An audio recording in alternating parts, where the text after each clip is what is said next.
Material was found in a former office in D.C., but again, a lawyer for the president says no classified documents have been found today at the Rehoboth Beach House. A separate special counsel is investigating former President Trump's handling of classified documents. The president and the... What up, everybody? Hannah taught me a new dance. It goes like this. I could have my Gucci on. I go in my... Colors yesterday. We're just mostly doing this. Do you remember the choreography? No, that was short-term memory. I remember my Louis Vuittons. Yes. The best part of the video is that, and here's a little behind the scenes, because apparently there's another behind the scenes video There coming. is. I'm up. Is it up? Yeah. I haven't seen it yet. You haven't seen the behind the scenes? No. Yeah, I'm gonna post both of them to our Facebook page, Oh, just so man. they can be on. Are you gonna make it one of those video things, like the whatever Facebook shorts are? Well, try. Facebook reel. So the Video secret to that video is that Brad and I are not really in sync with Hannah and Anna, who are in front of us. We're watching them and we're kind of behind them, but we're in sync with each other because we're both a little bit behind. Mm-hmm. So it worked. Mm-hmm. What's on the show today? All right. This Today, the YouTube poll is: what will Senator Joe Manchin do in the 2024 election? Will he run as a Democrat, run as a Republican, or will he retire? So make sure to leave a comment with your response. Today at 12:25, Mary Elizabeth Coleman will be joining us. She is a state senator representing Missouri's 22nd district. So that should be interesting. She's going to talk to us about a education freedom bill. I'm interested to hear that. 105, Deroy Murdock will join us. 125, I'm excited for this guest. Will Scharf is going to join us. He is a candidate for Missouri's Attorney General. In studio. Oh, in studio. I didn't even know that. In studio. Mary Elizabeth Coleman, I'm really looking Why forward don't you to. work on that granola bar that you just? It's showed not a me? granola bar. It's a protein Look, bar. I swallowed. This bar is not great, but it is one of the best I'm really glad you're eating it during a live broadcast. of protein bars. It is one of the better ones. It is a maple one bar, and I have noticed that the one bars Maple. are a little bit better than the Quest bars. Anything more about the show? Mary Elizabeth Coleman, I'm very looking forward to because that is regarding one of my favorite topics, Education. education. So just again for a rundown, 12:25, Mary Elizabeth Coleman going to talk to us about education bill in The Missouri. future of Missouri education. 105. Can't wait to hear that. Deroy Murdock is going to talk to us. I think he's going to touch on some of the Tyree Nichols news. And 125, Will Scharf is going to be in studio here at 97.1. So excited for all of our guests. Once again, the YouTube poll: what will Senator Joe Manchin do in the 2024 election? Is he going to run as a Republican, a Democrat, or is he going to retire? So leave a comment with that. Oh, we also have Wiggins America, of course, 12:45. Just blow right over that. Don't even worry about it. Don't worry Want to about it. tease your topic? Yeah, it's one that will affect all of us at some point. Having your adult kids live with you. We are going to talk about the dynamics Did my of that. mom put you up to this? Maybe. I might have been talking to Mrs. Gibbs. I was going to say Hannah Gibbs, but that would not make any sense. Mrs. Hannah Gibbs. Oh boy. Adult children living at home. Yeah, feel free to chime in on what you think should happen there. Because this is based on a story, but there's a larger conversation to be had there. Okay. Okay? And rights. Do you have any rights? I want to know that. You know what you have? Alive. Oh, do I? Yes. Right now? Coming up. Not right now. It says on the show sheet. That's wrong. Oh, Put good. that on the show sheet. The simple, easy, and effective way to clean your nose and protect your health. It's called Navage. Navage. Available at Navage.com. Mark Cox here. If you're nearing retirement or already retired, call Thomas Helbig with the Retirement Advisory Group at 314-993-9494. He'll show you how to participate in the market gains without ever losing a penny. Thomas is the official financial advisor of the Mark Cox Morning Show. That is exactly what I needed to hear. Thank God someone here knows what they're talking about. That's us. That's right. Gotta love to American ride. Right, you need to take the time and get the full picture. Come on, turn the radio on. It's Saturday and I won't be long. Don't get me wrong, I love the ladies. I mean, they rev my engine, but they don't belong in the newsroom. It is Anchor Man, not Anchor Lady. What do you want from me? I'm not America's sweetheart. Goodness sake, kid. Keep your voice down. Your father's listening to the radio. I'm not America's sweetheart. This is the Annie Frey Show. Thanks to this historic $292 million investment, led by the president, passed by my Senate and House colleagues, Gateway is finally leaving the station. Now, you can use whatever train metaphor you want, anyone you want, but get on the Joe Biden Express now because we are not stopping.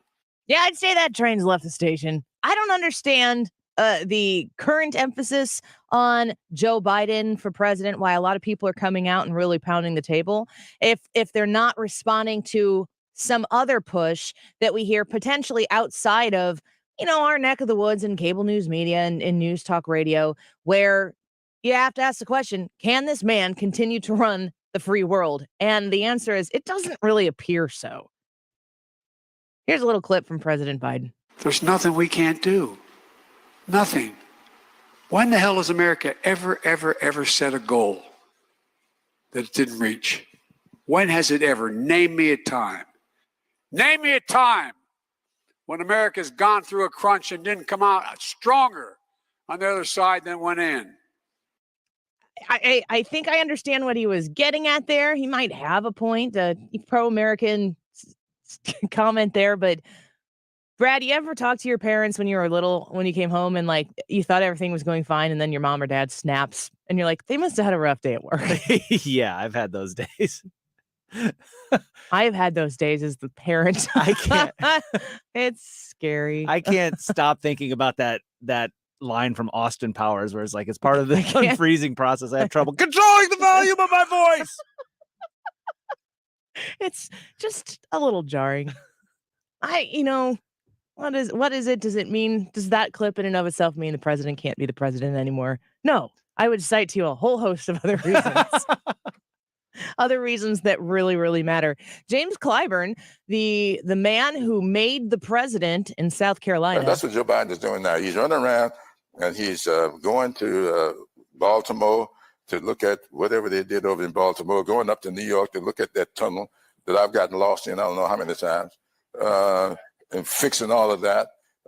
Went out to Kentucky with Mitch McConnell at that bridge that people have been talking about for 75 years, fix that. All of this, we are going to be implementing this year. And I'm saying to people that Joe Biden has earned another term. There's something to be said for loyalty. There's something to be said for, standing by your man when it comes to difficult times. And of course, there's going to always be people who are going to ask, we talked about people running in against Donald Trump in 2020, people primarying him, and it just didn't end up being taken seriously. And Donald Trump, he ran for re-election, lost. It's going to happen to Joe Biden as well, but there's just so many questions surrounding whether or not he is the right guy for the job. Now, I was watching Tucker Carlson last night, got home from a few basketball games, and he had Candace Owens on. I understand and respect what Candace Owens does for a living. She's not somebody who I put on the show on a regular basis. She's a firebrand. She has a way about how she goes about things, which I think every movement has people like her. It's just not the way I present myself, but still, she has great influence in the conservative movement. I think she speaks directly to issues in a way that cuts through a lot of the noise. And I'm going to say, and you can check the tape, and Brad, you've been in here when I've said this for a long time. Who do I always say is the scariest Democrat? Oh, that would be Michelle Obama. Always. Here's Tucker last What night. I will say about Michelle Obama is I think she's smarter than to run on just race, because people forget this, but Obama was smarter than to run on just race the first time that he ran. He refused to answer those questions. I think what she's doing, and the reason why she's talking about her menopause, is she's making an Oprah appeal. She's appealing to suburban women because that's the people, that's the group of individuals that Biden lost, right? So she thinks if she makes herself relatable to suburban women, and if she just does, just remembers answers, basic answers like what is your name, things that Joe Biden can't remember, what are your children's name, that she can get by because she knows that she'll have the full support of the media behind her. So I don't doubt that they are priming her to be the candidate, because I don't know who else they have to put forth. So part of what Candace Owens is saying there is comparative to Joe Biden. Again, this conversation is always going to start with the man who is the president of the United States right now, the incumbent, and what he chooses to do, or what the Democratic Party chooses to do with him. Yesterday, we discussed a bit of the Kamala question, and I believe that the moving pieces in this entire 2024 picture, there are so many moving pieces, and I'm constantly thinking through this in my brain, trying to figure out what is the first domino that needs to fall. And Brad, I'll ask you this here in a second, like where you feel the first domino is, because it's not about people on the Republican side getting in the race to run, because if you're going to run, you're going to get in the race to run. Yesterday, we found out that Nikki Haley is going to announce in February that she's going to run for president. I don't know why we find out that people are going to announce things. That seems a little excessive, maybe. But Nikki Haley is going to run for president. Forget about what you think about Nikki Haley in proximity to Ron DeSantis, or of course, Donald Trump. Think about what you think about Nikki Haley in proximity to Joe Biden. She would be infinitely better. Now we get to have our own little knockdown drag out on the Republican side to determine if she would be the best the Republicans can present. But Nikki Haley, and I will stress this, I mean, I'd vote for John Kasich over Joe Biden. Would you? Yeah. Yeah, but yeah, you would. You would. Yeah. Of course you would. I don't like that. Well, we've said on this show 100 times, if Adam Kinzinger is challenging J.B. Pritzker for the governorship of Illinois, I'm Team Kinzinger. I would be. And I would be emphatically so here, because I would want you to understand as a voter sitting in your car right now in Illinois wondering why you still live there, that you care about your home and that you want to keep your home, and that J.B. Pritzker is the absolute freaking worst. So you would vote for Adam Kinzinger? Of course you would. There are people who will say repeatedly, I'm ready to vote for somebody, not against something. This is always a lesser of two evils. By the time you get to the election and you know every horrible thing that this person has ever done in their life and all of the horrible things that people tried to fabricate that they've done in their lives, it's always the lesser of two evils. It turns out that none of us are perfect. Shocker. Kamala Harris, Joe Biden, all of the Republicans, where does the first domino fall? Because to me, as a Republican voter, which is different than like, what is the Republican Party going to decide to do? I want to be part of what the Republican Party decides to do based on what I think is best for the country and what you as a potential Republican voter think is best for the country. And that might be Donald Trump. That might be Ron DeSantis. That might be John Kasich. You can have that on your bingo board for today. We'll have to go through that process. But I really believe that what the Republican Party needs to do to win depends on whether or not Joe Biden decides to run. I think that Donald Trump will handily beat Joe Biden. But I don't believe that Donald Trump will handily beat many other Democratic nominees. I think he can beat Joe Biden, especially if the corruption that was covered up right before the 2020 election is actually brought to bear, and it is going to be. But I think Donald Trump wins that election. But if it turns into a scenario where Gavin Newsom is running versus Donald Trump, I think that bears out not in the favor of Donald Trump. And then enter Michelle Obama, which I have said on the show for years. She is the candidate that, in my opinion, she is the golden candidate for the Democrats. She would be incredibly tough to beat. And I don't believe that Donald Trump, I mean, I'm looking at our best of the best on the Republican Party, and there are a lot of wonderful candidates that many people have strong feelings about in and out. But if I take a step back and compare it to what the Democrats will continue to do to this country, they're fantastic candidates. Michelle Obama could beat all of them. And I think a lot of them could potentially beat Michelle Obama, but we would have to have our most polished, cohesive campaign against Michelle Obama compared to any other candidate. You agree with that? Oh, absolutely. Absolutely. Michelle Obama, to me, is a scary candidate because I think people will vote for two things. One, they like Michelle Obama, but two, there are people that will vote for her because of the last name Obama. Mm-hmm. You know, there's as we move away from the Obama administration, there's like this, I don't know, gleam about it that people it feels really like like. the good old days. Yeah. And they're like, well, why not? Let's do it again. And when I say that, relax, people. I'm talking to Democrats. Mhm. It feels like the good old days for the Democrats. It doesn't feel like the good old days for me. So Michelle Obama is a very difficult candidate.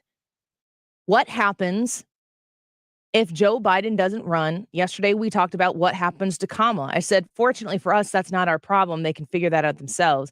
Kamala cannot primary Joe Biden if she gets kicked off the ticket. Kamala is an Obama connection.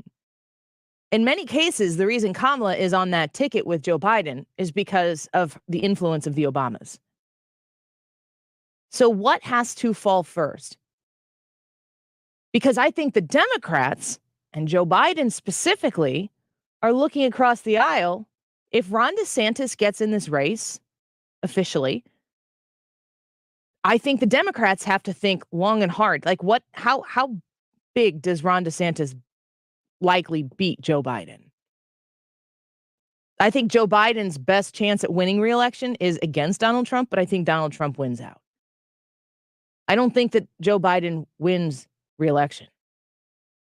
And I listen to people standing behind him, and, you know, there's something to be said about knowing that somebody's going down and standing behind them so you can be on record and supporting somebody who you care about. You know, I'm not questioning James Clyburn's thoughts or statements as to whether or not they're accurate, but I've stood by people knowing that me standing by them wasn't going to change the outcome, and I've had people stand by me knowing that standing by me or my family wasn't going to change the outcome. I've also had people abandon me, and I've also seen this happen in real life where, you know, people go, "Oh, that ship's going down," and you just kind of sit back and watch people jockeying and maneuvering so that they are on the ship with the lifeboats.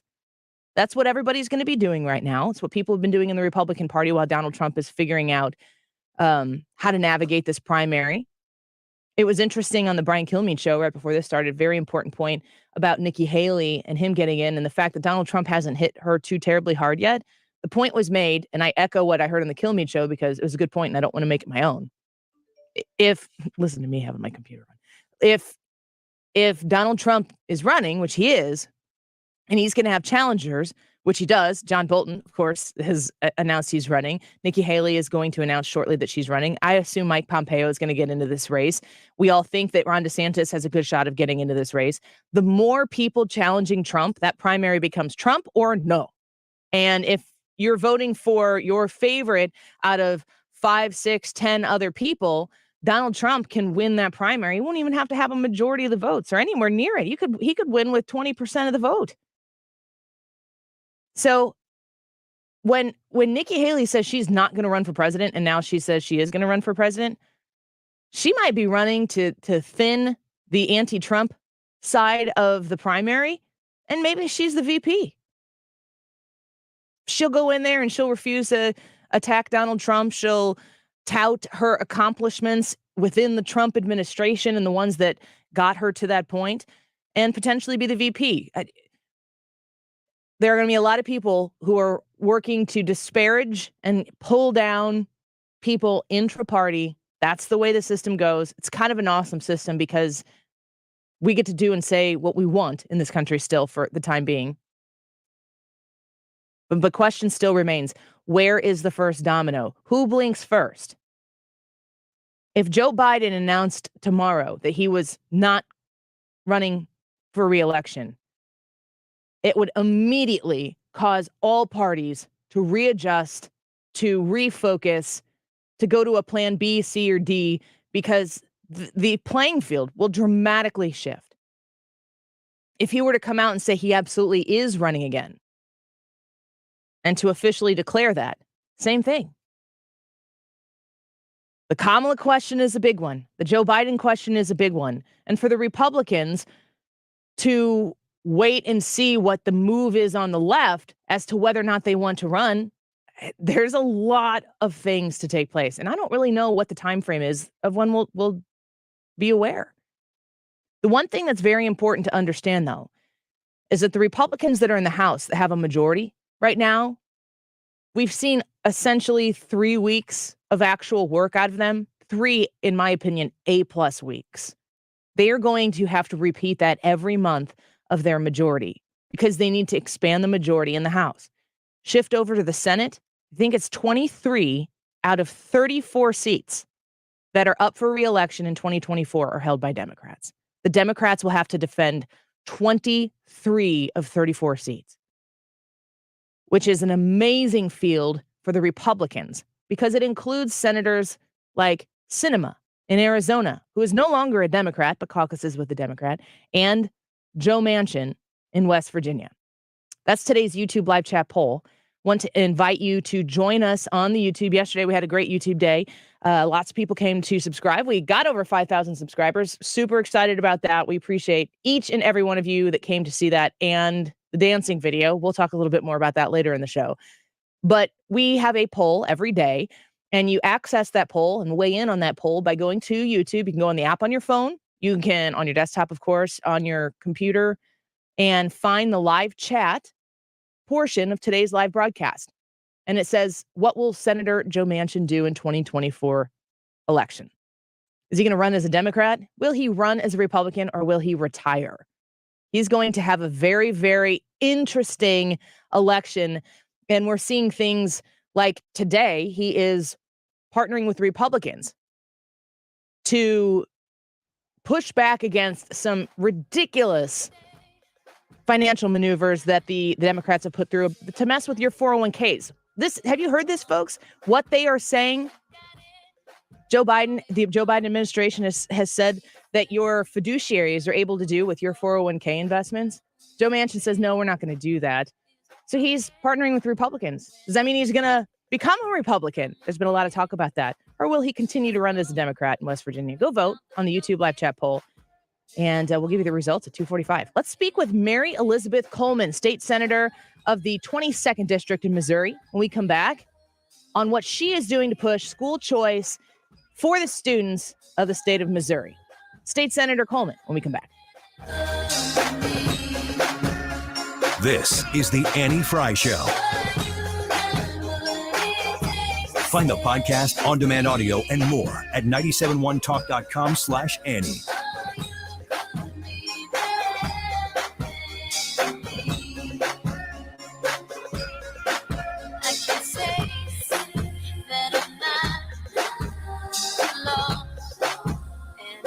So Jen Teskey, a realtor on the Illinois side of the river, first of all, she's an amazing person. That matters. It matters to me, certainly. But she is feisty as all get out. She's exactly what you want in your realtor. If you're looking to buy a home or sell a home, if you're hearing in the news all these crazy things about the housing market, settle everything down by hiring the right person to sell your home or to buy a home. That's Jen Teskey, and she is with RE/MAX Alliance. Here's her number. You can call her or text her and just start the process. If you're working to potentially sell your home, maybe in the spring, or you want to wait till summer, but you want to get the process started now so you're focused on how to prepare your home for the best absolute price, this is the number. Put it in your phone. You can save it for later. You can text her right now and say, Annie said you're a great realtor. How can you help me? 618-541-1010. 618-541-1010. She has over 15 years of experience helping families sell and buy homes in Illinois. She knows the area as good and better than everybody else in the business, and she can get top dollar for your home and sell it fast. 618-541-1010. That's 618-541-1010. Finding great candidates to hire can be like, well, trying to find a needle in a haystack. Sure, you can post your job to some job board, but then all you can do is hope the right person comes along, which is why you should try ZipRecruiter for free at ZipRecruiter.com/free. ZipRecruiter doesn't depend on candidates finding you. Its powerful technology identifies people with the right experience and actively invites them to apply to your job. You get qualified candidates fast. So while other companies might deliver a lot of hay, ZipRecruiter finds you what you're looking for. The needle in the haystack. 4 out of 5 employers who post a job on ZipRecruiter get a quality candidate through the site within the first day. ZipRecruiter, the smartest way to hire. And right now, you can try ZipRecruiter for free. That's right, free. Just go to this exclusive web address, ZipRecruiter.com/free. That's ZipRecruiter.com/free. ZipRecruiter.com/free. If you've been thinking about vision correction in the new year, there's no better time to get it than right now. Mark Cox, for my friends at Brenton Vision, they have everything you need to help achieve that crisp, clear vision you deserve. Call them at 314-375-2020 or go online at brentonvision.com. Brenton is the home to the only team in Missouri to perform all 7 FDA-approved forms of modern vision correction. That's modern LASIK, permanent contact lenses, and if you have bad reading vision, they even have treatments for that too. Do what our friend Jessica from O'Fallon, Missouri did. Go to Brenton Vision for a consultation. See what you're a candidate for. Jessica told us to be able to see clearly without the use of glasses is such an incredible feeling. So if bad vision is standing in your way, call Brenton Vision, 314-375-2020, or schedule right now at brentonvision.com. That's brentonvision.com.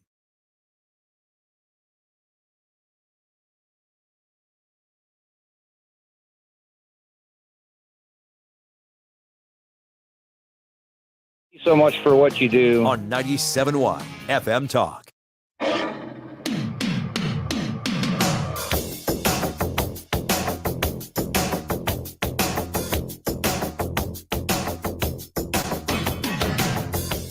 This is the Annie Frey Show. Follow Annie on Twitter at Annie Frey Show.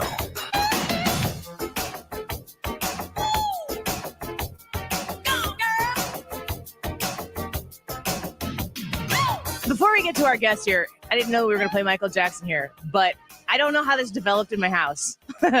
We got my son a guitar for Christmas. Okay. No, excuse me, for his birthday, which is the day after Christmas. Okay. It is different. And I don't know why Michael Jackson has been a topic of conversation in our house, but my son, who's 13 now, can say to Molly, who's my 19-month-old, Michael Jackson, and she goes, hee hee. I love it. Yeah, it's very adorable, but I feel like I can't say anything about Michael Jackson, but here he is. And he starts off the song going, hee hee. And I'm like, if Molly is listening right now with her babysitter, Katie, she probably goes, hee hee.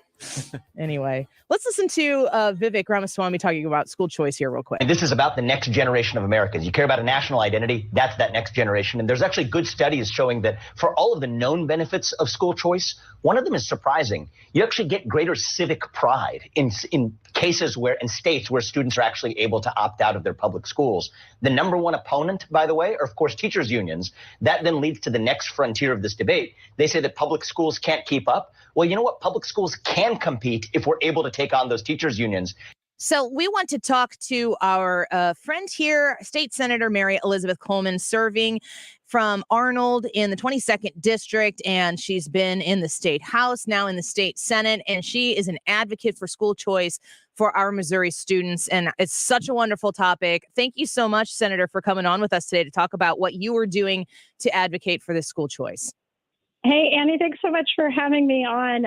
We have a lot of that same noise that your kid is making, though, on the Michael Jackson song. I don't know. It's like you put on one of these great old CDs and the kids start going, Yeah. oh my gosh, It's so, annoying. I think it's so foreign to them, and we forget as a child of the 80s. That, I mean, if somebody does that, you're like, oh, that's Michael Jackson. They're like, what is this man doing? And then they can't stop repeating it. It's so funny. Let's talk a bit.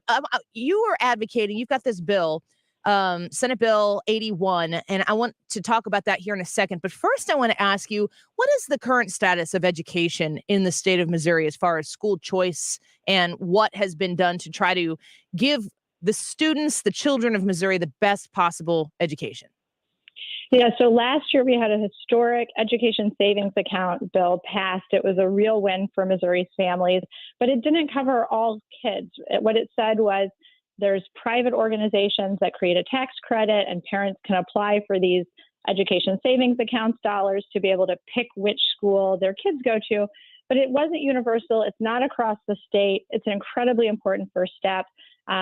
But, if a kid right now is stuck in a district that isn't meeting their needs, really almost for whatever reason, it doesn't always have to be a failing school, although that certainly happens.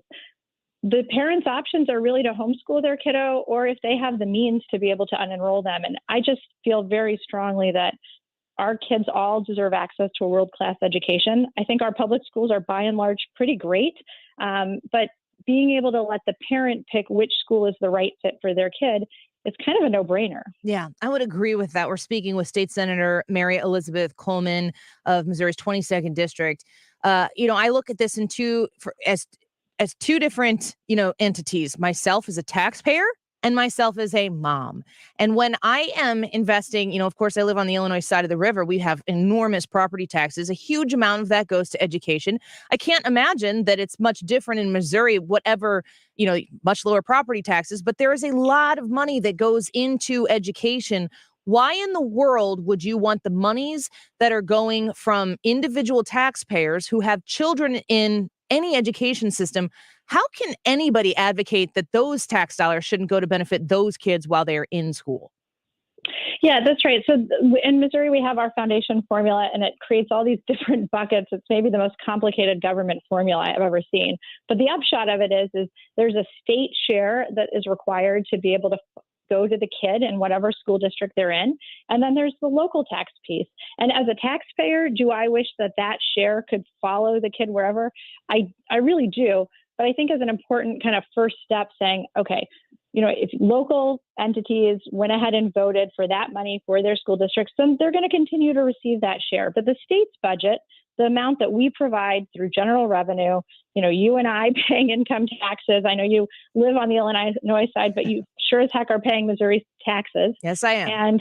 And that share should follow the kid, and we should make parents the ones who are the ultimate decider about who is meeting the needs of their kid. And honestly, it's the best way to end a lot of these terrible culture wars that we've got, because if a parent doesn't like what is being taught, they can just unenroll their kid and take them somewhere else and not be mandated by the state to send them somewhere that they disagree with what's being taught. And I also kind of think that, people are going to probably leave, right? If there's school districts that are doing these kinds of crazy things, like the drag show that kids were taken to in Columbia, and parents have an ability to leave, I think the school board's going to stop approving that kind of thing, right? It's going to take care of itself. The market's going to fix that problem. Yeah. The question is accountability and where that accountability is levied against the people making decisions about education. And it seems to me that across the country, that in many cases, there's a lot of layers between what the parent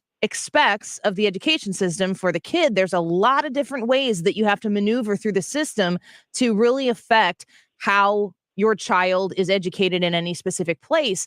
And the best way to cut through that is to equip parents, regardless of the parent's economic status, with the means to put their kid where their kid is going to get that best education. That creates competition among education systems, which isn't really the case right now in the public system the way it's set up. Yeah, there's very limited choice. So some kids who live in some of our cities are able to choose to go to a charter school, but charters aren't the, kind of end all be all. And if a parent can decide, no, this is the school that's best for my kid, or that is the school that's best for my kid, whether it's between multiple public schools, whether it's between a private or parochial school, I just trust parents to be able to be the ones who know what their kids need and make those decisions for their family. And I think that's kind of at the heart of it. When you hear people are like, oh, we shouldn't be doing this, they're talking about accountability as if the government is in charge of your children. And you and I, sorry guys, but my 6 kids I'm responsible for, not you.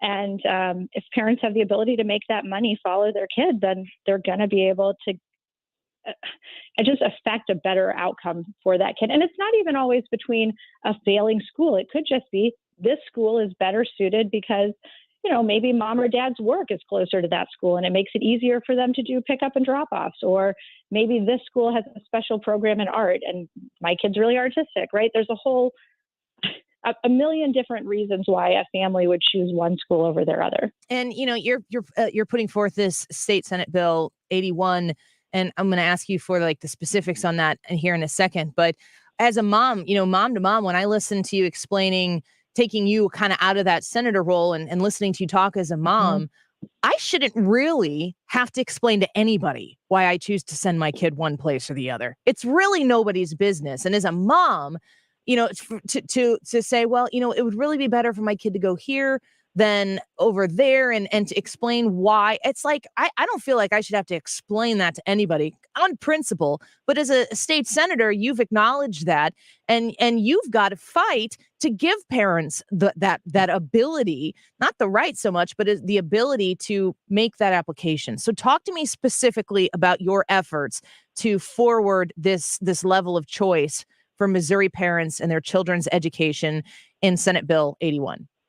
Yeah, great. So what the bill is actually a pretty simple bill. What it says is that complicated formula that the state has come up with, every child has a state adequacy funding target that the state is deciding, okay, we are sending X amount of money to this kid in this school district based on their address. And it varies a little bit because sometimes there's kids who are on free and reduced lunch. They get a little bit of a different allocation. But the bill is so simple because it just says whatever your child would receive in state funding, they are able to direct to what mom and dad are able to direct to whatever school district, whatever private or parochial school they want. So mom or dad would just fill out a simple form, and that would be sent to the state treasurer, and the state treasurer would cut the check directly to the other school. And so it doesn't have a fiscal note because the state is already paying for these kids to be educated. And it's just really simple and pretty intuitive, right? It's only in government that would be kind of a complicated idea, that the state should share the dollars to the person who's going to actually educate the kid. Yeah, sometimes I think the more complicated it is, the more people think they need government to figure it out. And it's like the government kind of is the entity that made it complicated to begin with. State Senator Mary Elizabeth Coleman with us right now on her bill, Senate Bill 81, advocating, it's the Education Freedom Bill. And you can learn more about that online, of course. Who's the greatest, who's pushing back on this? Who are the opponents and why?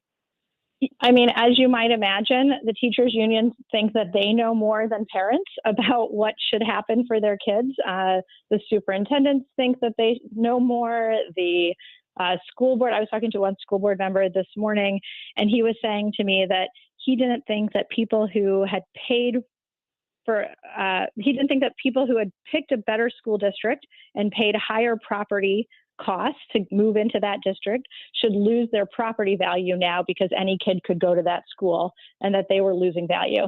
And respectfully, I don't think we should decide about how we educated children or educate a kiddo based on whether somebody's going to lose a property value. I think we should do it based on what's best for the kids. So those are the kinds of people that are fighting back. But those are the kinds of people that already don't like you or me very much anyways, because we have some pretty different opinions about the way that the world should be run. That to me sure sounds like what would generally be a leftist, left-leaning advocacy group advocating to protect class over education, which is just a really interesting conversation to have at another time. Mary Elizabeth Coleman, she's a state senator for Missouri's 22nd district. Is there anything that people listening right now, if they want to help you support this bill or vocalize their support for this bill, that they need to be doing? Yeah, so please reach out, call your state senators, call your state representatives. One of the things that we see, unfortunately, is all of the state GOP members, elected Republicans in rural areas have by and large been against school freedom, education choice, letting parents decide. Part of that's because the school districts are the biggest employers in their districts. But when you push them on it, and you say, hey, don't you think mom and dad should get to decide rather than the government where your kid goes to school and to get the education they need, they will listen to the people that are living in their district. So please call your state senators, call your representatives.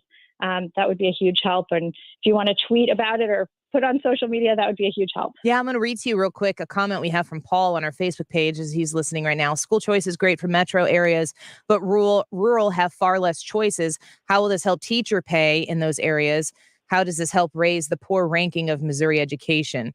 I believe we are close to last in the country. I'll give you an opportunity to respond to that real quick. Sure. So what we see is that when parents have the choice to make a decision, it increases the level of performance of all schools. And to his point, this can't both hurt rural education if there are no other education options in the area. And so I always find it a little bit interesting, that argument to say, no, this is going to hurt public education because you're taking dollars away and, oh, we don't have anywhere else for the child to go to school. Both of those things can't be true. Okay, fantastic. Well, thank you for talking to us about this. We are big advocates for school choice here on this show, and we'll be following this bill and wish you the best. It's Senate Bill 81 for folks who are listening who want to read the bill and learn more about this. And you can certainly connect with State Senator Mary Elizabeth Coleman to learn more about her advocacy for it as well. Thanks for joining us today to talk about this. Really appreciate it. Thanks for having me on. And you guys have a great afternoon. Of course, you as well. And sisters in arms there in the Michael Jackson phenomenon inside of our homes. There's a really weird thing that happens when your oldest is a 13-year-old boy with 3 little sisters. The 18-month-old, or how old is she? So June, July, September. She would be 19 months, almost 20. God dang it. It goes so fast. She's almost like a toy to my son. He's fascinated by her, and he is completely entertained by her.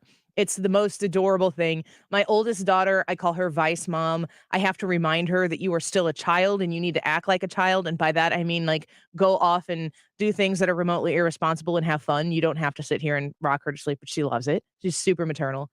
And then my 6-year-old, it's funny because Molly, as young as she is, they're starting to play together, which is great to see as well. They're just such different relationships with each one of them. But of course, the oldest brother is like, let's learn Michael Jackson sounds. and Molly's like, okay, let's do it. It's unbelievable. He's a great big brother. He is a great big brother. That is for sure. Let's take a quick break. When we come back, speaking of great big brothers, Ryan Wiggins America, is going to talk to us about kids, adult kids who are still living at home. Hannah's going to have to come in for this as well, because she is an adult kid living with her mama. And we'll see what she has to say about this and what the scenario is, what the story is with Ryan Wiggins and Wiggins America. When we come back. Don't go away. The Annie Frey Show is streaming online. Watch us live on YouTube and subscribe.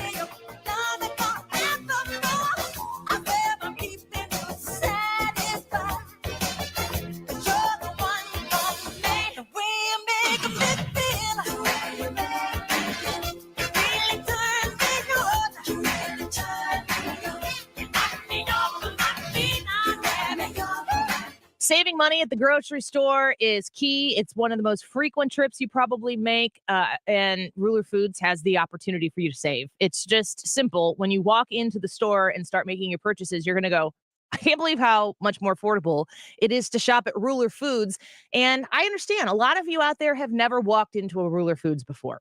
You just passed it. You go to your normal grocery store, and there's nothing to say anything negative about any other store. What I'm going to tell you about the positives of Ruler Foods is that when you go in there and you start learning the things that you get that are so much cheaper at Ruler Foods, you make your base shopping trips to Ruler. That's what my family has done. Let's talk a little bit about what's going on here in February. They have budget-friendly game time snacks for the big game that's coming up. You can save if you're having a party and you want to put food out and make beautiful spreads of food. Start at a place where you're going to not have to pay the inflated prices that everywhere else is charging. The amount of money you can save on things is ridiculous. Red or white seedless grapes, $1.47 a pound.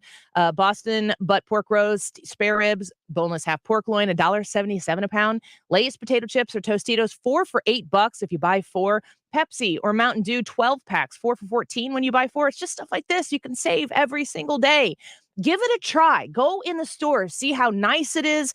Name brands and Kroger brands at Ruler Foods prices. Find the store nearest you at rulerfoods.com. Hi, this is Brian with Velocity Home Buyers, and I buy houses cash.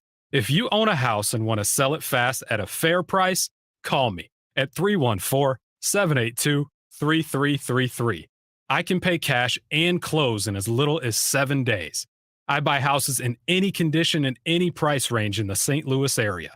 I'm a private real estate investor who buys several houses a month, and I want to buy more. I buy inherited houses, divorce houses, behind in payment houses. I even buy my tenant won't pay me the rent houses. Do you own a house that needs updating, but you don't have the time or money for it? Great, because I love buying outdated houses. I buy vacant houses, job relocation houses, and foreclosure houses. If you own a house and want to sell it fast, call me at 314-782-3333. That's 314-782-3333. The choice of a lawyer is an important decision and should not be based solely on advertisements. We trust companies to do what's right, but when they don't, they're under law, making a difference, one case at a time. Call Onder Law Personal Injury Lawyers at 314 or 618-9 million. Jewels on Hampton in St. Louis Hills is paying some of the highest prices on gold, silver, diamonds, semi-precious colored stones, and fine watches on site. Jewels on Hampton is a premier jeweler with an exquisite selection of diamonds, semi-precious stone jewelry, and vintage watches. Their expert design team can restyle your jewelry to today's contemporary style. They also do jewelry and watch repair. Need extra cash? Jewels on Hampton is paying some of the highest prices on gold, silver, diamonds, semi-precious colored stones, and fine watches. Bring your collectibles and clocks, sports memorabilia, and figurines too. Jewels on Hampton, 4506 Hampton, just 3 blocks south of Chippewa. Call them at 314-752-5000. That's 314-752-5000. So if you need some extra cash, looking for that one-of-a-kind piece, make Jewels on Hampton your first stop. Jewels on Hampton in St. Louis Hills.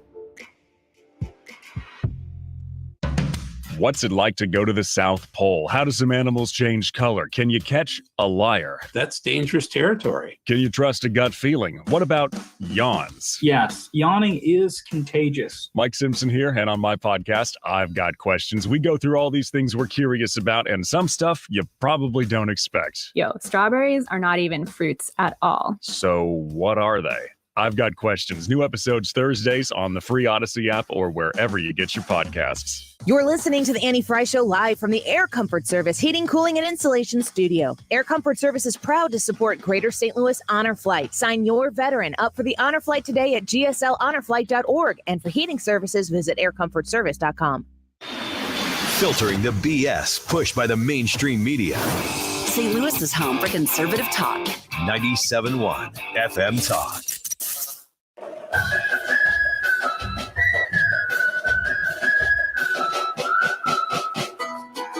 You're listening to the Annie Frey Show on St. Louis's home for conservative talk.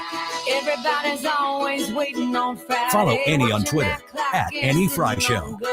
What you say we find a little warm sunshine and open umbrella on the patio.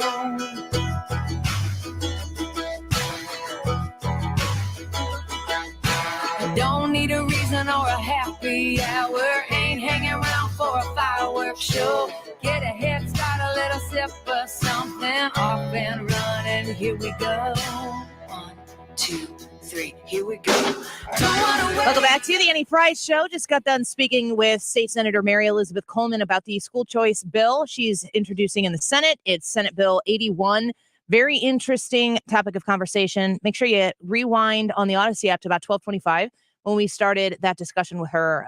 Really, really good to see an even further push in the state of Missouri to get closer to school choice. But now let's do Wiggins America. Wiggins! Oh! Wiggins! I should have said that with more excitement. Sorry. And now Wiggins America! Now Wiggins America! Yay! My favorite part of the day. And now, Mary Elizabeth Coleman. Oh, absolutely not. That's disrespectful. See, you wouldn't do that. Of course I wouldn't. It would be a lie. All right. Well, I do have a situation for you here. A woman has done something very dangerous. She has asked the internet for advice. Oh, boy. But it is a situation that a lot of people find themselves in, so I thought it's worthy of discussion. If you are a parent and you're in this woman's shoes, have you found yourself having your adult daughter or son, or maybe even multiple adult daughters or sons, coming back to live with you? And then have you considered charging them rent or not? Because I am the wrong person to ask right now because I have started an advocacy of planting seeds to make sure my kids always live with me. we kind of do that a little bit too. I'm so sad. He's 13. Like, we were just talking about college last night. people are asking, where's he going to go to high school? Where's he going to go to high school? We haven't made that decision yet. And he asked a question about college last night. Ironically, like my husband and I aren't dumb people. There are things we're not the best at. We both got really good grades in school. It wasn't until we left our scheduling appointment with our college counselor that we realized that you didn't go to school all day in college every day. I left and I'm like, they only want me to go to school for 2 hours on Tuesday. That's unbelievable. Do you guys know about this thing? It's college. So he was asking questions about this. And my husband and I want to build a home to move out of the one we're in right now, something that is a little more practical for like the long, long haul. And I'm like, let's build a separate garage with an apartment on top so that they can live. I'm not even joking. I'm C.A. Jones. You hear me. I know you're not joking. No. My kids are 8. My oldest are 8. And they have, since they were 4, said, Mom and Dad, we'll never move out. We want to live here forever. And so we Sign keep here, reminding them here. of that. Yes. Well, that's another one is that my son, who's now 8, obviously getting into that zone where, you got to be cool a little bit. I always remind him, you said a few years ago that you would never be too old to hold my hand. I have to. I remember when we were on a vacation and we were walking around, and my son, I think he was about 10, he grabbed my hand and held my hand. And I'm like walking through with sunglasses, like sobbing. I'm like, this might be the last time he ever held my hand. But now I make him hold my hand and he's 13 and it's the Mom. And I'm like, I don't even care. Hold it. That has nothing to do with the topic of conversation, though. No. I want my kids to become independent adults who understand the value of providing for themselves. But I also don't really see that like when you're 18, you're out of the house. Like that's the kind of sorry guys, old timey way of looking at things that I don't necessarily think that it's got to be one way or the other. And before when you're 18, you're out of here type of mentality, in many cases, people stayed around to, like if you grew up on a farm, you stayed and lived there until maybe you went to the next place with your new family. Like the purpose of leaving home wasn't just independence. And if people want to kick people out of their house if parents want to kick kids out of their house at 18 so they can go be independent, you can be really dumb and independent. Yeah. And in a situation like I graduated college in 2006 and I lived on campus my first year. I was a resident assistant and RA my second year. I came home after my second year, lived at home the summer and like half of the first semester of my junior year and was like, I can't do this. I need to move out. And my parents were like, yeah, you do. Yeah. But it just wasn't workable. So I was independent, but man, I was so broke. I was so poor. If it would have been workable for me to stay at home, I would have been in a better financial position and it wouldn't have made me any less independent. And I don't think my parents should have been like, you need to pay to live here. Yeah, and there's no solution to every single one of these questions because the issue presented here in this story is that the mom lives in a city, doesn't say which city, but obviously it's more expensive right now to live in some cities, certainly than it is to live in other parts of the country. And her daughter is 25 and doesn't want to be there. She's not leeching off a mom. She wants to put down a down payment, save up, and be independent. But economics have changed in the last couple of years. It's harder to do that. So I think there's an argument to be made that maybe mom does let her live rent-free for a little bit so to support her becoming independent. If the daughter thinks that she's entitled to that because it's mom, she's wrong. Right. Which she does in this story. Well, then she's wrong. You are not entitled. If you are 18 and your parents are permitting you and welcoming you into the home, it can be an incredibly smart and disciplined thing to do to say, it would be really fun to be on my own and do whatever I want, whenever I want, without the consequence of having to come home and have my mom see me the way that I might be because I want to be independent, free, and partying all the time. But if you have a situation where living at home causes you to live a more disciplined life and to prepare for the future, and the people who own that home want to provide that for you, then that's a good working situation. But in any case where the child feels entitled to that, then you might need to be taught a lesson the hard way. Now, let me flip this, and I'm mainly doing this for Hannah. as the adult who lives with her mother. Hannah got her associate's degree and is 21 years old and has a job here. Is an amazing job. Mhm. She does an amazing job. But you live with your mom. I do live with my mom. So what question do you have? Her argument is, the daughter's argument is that now that I am paying rent, because apparently they did go through with it, and she said, am I wrong for doing this? But she's doing it. Now that she's paying rent, she says, I feel like I can't invite people over to the place that I'm renting because my mom has so much stuff everywhere. Does she have rights now that she's paying rent? No. I'm surprised to hear you say that. I thought you would have said If the opposite. I started paying rent, my mom would still, it's my mom's house. It's her sanctuary. And I wouldn't want to request changes. But also, my mom does a very good job. I know she wants me to stay at home. I'm the last one to leave the Holding on nest. tight. She is. So she does very good at making me happy and comfortable, as she always Can has. I get you your robe? Yeah. I wouldn't feel comfortable asking for request or like I was owed something. Like you said, it's her house. Yeah. The interesting thing there is without the break of so you were talking about, you moved out, lived in college, came back, and then you're like, I can't do this anymore. I was ready to do that like 14. Mom and But Dad, no. there's that parent-child relationship. So if you live at home, even if you're renting from it and you want that independence or whatever, you're never, ever, ever going to break that parent-child relationship when you're living at home, because she will always be your mom. You will always be the daughter or son or whatever. And for me, my relationship with my parents didn't change until I had moved out and got married. And then that changed everything. I mean, it's a completely different relationship. My dad was one of those ones. It's like, when are you moving out? Yeah. Love you too, Dad. Yeah. I'm working on it. I'm going to school. I'm, Yeah. Doing jobs and stuff like that. So, to me, that's a really hard thing to demand. You want independence and to treat your parents like a roommate because you're paying rent. It's never going to That's happen. That hard. relationship will never happen because that dynamic's always there.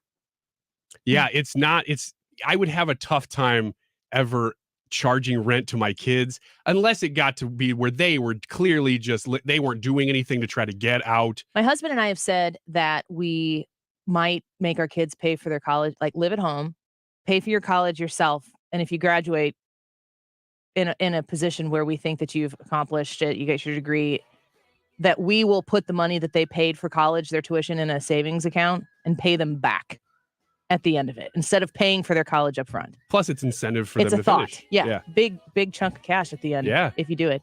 All right. Stick around. Deroy Murdock in a minute. I'm Howard Mackler of GetRefunds.com. You might have heard me talk about the payroll tax refund for businesses who kept employees on payroll during COVID. But today, I'm not going to do the talking. I'm letting a real Get Refunds client tell you everything. Hello, I'm Steve, certified arborist and owner of New Century Tree and Lawn. I heard about the payroll tax refund and GetRefunds.com on the radio. When COVID hit my business, we dealt with shutdowns, strict sanitation procedures, and many extra expenses. Since then, we have been affected by product and labor shortages and massive inflation. GetRefunds.com got me approved for the payroll tax refund. With that money, it has allowed me to cover expenses, pay off debts, and plan ahead for next year with a positive outlook. If you have a business, you need to go to GetRefunds.com and start your claim now. GetRefunds.com helped their business, and we can help yours too. Go to GetRefunds.com and see if you qualify in just 8 minutes. GetRefunds.com, powered by Innovation Refunds. At Neovitin, our goal is to create safe, dependable multivitamins to support your everyday nutrition when you need it most. That's why we've formulated Neovitin 50 plus multivitamins with 20 daily ingredients, including B vitamins for energy support, vitamin C for immune support, and Dr. Abicki's 4-ingredient proprietary blend that you won't find in any other multivitamins. Neovitin 50 plus multivitamins come in 2 specifically designed formulas to help support your nutritional needs. Neovitin Men's 50 plus multivitamin for men 50 and older, and Neovitin Women's 50 plus multivitamin for women 50 and older. With a 4.8 out of 5-star rating on Trustpilot, you can be sure you are getting quality nutritional support with Neovitin. Support your best life today with Neovitin 50 plus multivitamins. Available at your local Deerbergs, Schnucks, and online with our easy-to-use monthly subscriptions at neovitin.com. That's NEOVITIN.com. Neovitin.com. KFTK FM Florissant. From the Under Law Injury Lawyers, GetJim.com studio. 97.1 FM Talk. Always live on the free Odyssey app. Third search with different results. Lisa Brady, Fox News. An attorney for the president says no classified documents were found at his beach house. The FBI's planned search of the president's home in Rehoboth Beach, Delaware, lasted about 3.5 hours and turned up no new documents bearing classified markings. President Biden's personal attorney, Bob Bauer, says consistent with the process of earlier searches, the Justice Department did take some other materials and handwritten notes that appear to be related to the president's time as vice president. Fox's Jared Halpern at the White House. Today's search, part of an ongoing probe into the handling of classified documents after sensitive material was found at the president's Wilmington home and a former office in D.C. A deadly shooting in the nation's capital, starting on a city bus, ending in a metro tunnel with passengers disarming the gunman who's in custody after shooting 3 people, killing a transit employee.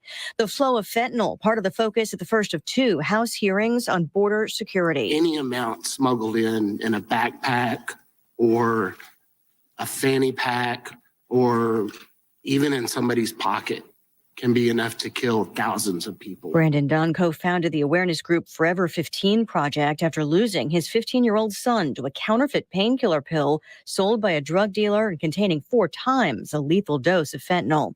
A rising number of younger children dying from fentanyl poisoning. According to the nonprofit Families Against Fentanyl, between 2019 and 2021, fentanyl deaths among 1 to 4-year-olds tripled, and deaths among 5 to 14-year-olds nearly quadrupled. Fox's Rebecca Castor, that group's founder, urging the White House to declare fentanyl a weapon of mass destruction. A Fox News alert now from the Fed, just announcing a 1/4-point rate hike as part of its ongoing effort to fight inflation. America is listening to Fox News.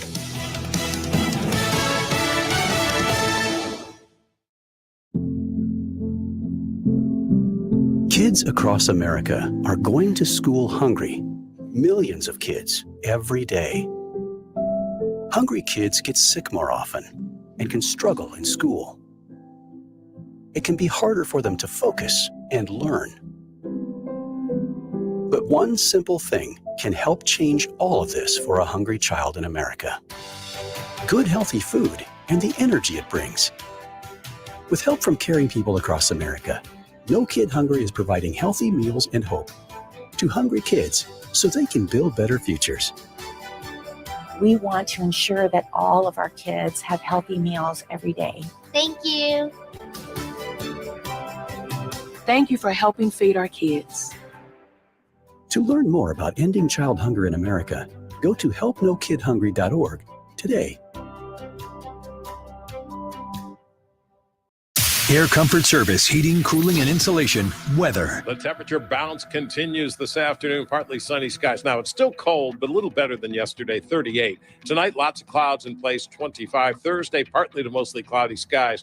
Obviously, a cold morning, but 45 Thursday afternoon. A dry front comes through Thursday night. Clear, cold, windy, 17. And Friday, partly sunny and windy, a cold 32, but warmer over the weekend.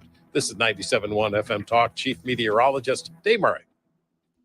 For every season and every day, we've got you covered with Air Comfort Service, heating, cooling, and insulation, weather, and Chief Meteorologist Dave Murray on 97.1 FM Talk, your home for conservative talk. Thomas Helbig and the Retirement Advisory Group are sitting down with people just like you to plan out what retirement looks like for you and make sure that the retirement goals that you have in mind when you've been saving, that they're executable, that you are able to retire when you want, how you want, that you can anticipate what is to come and to know that you can't anticipate everything that's to come and still be able to move through your plan without any worry. That is a fantastic position to be in. And you're a phone call away from having that free conversation where there's no obligation to do anything after you've had the conversation, but you can listen to how he helps people like you have that worry-free retirement.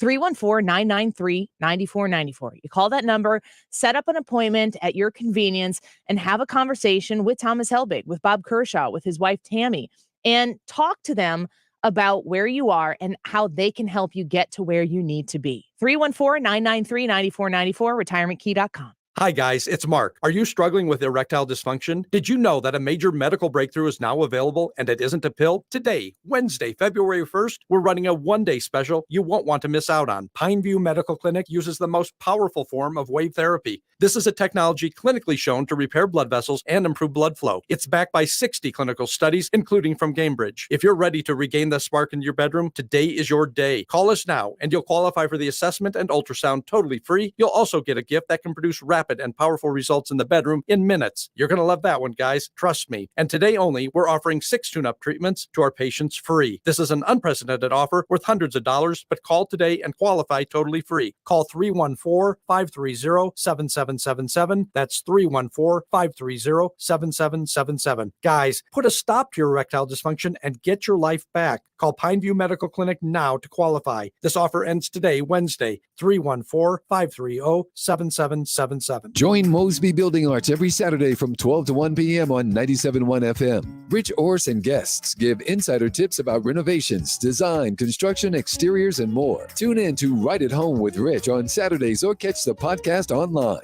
Tune in to the Del Walmsley Radio Show. Del, self-made millionaire and founder of Lifestyles Unlimited, will show you how to live the life of your dreams and pay for it with passive income. Listen to the Del Walmsley Radio Show this Saturday afternoon from 1 to 2 p.m. on 97.1 FM Talk.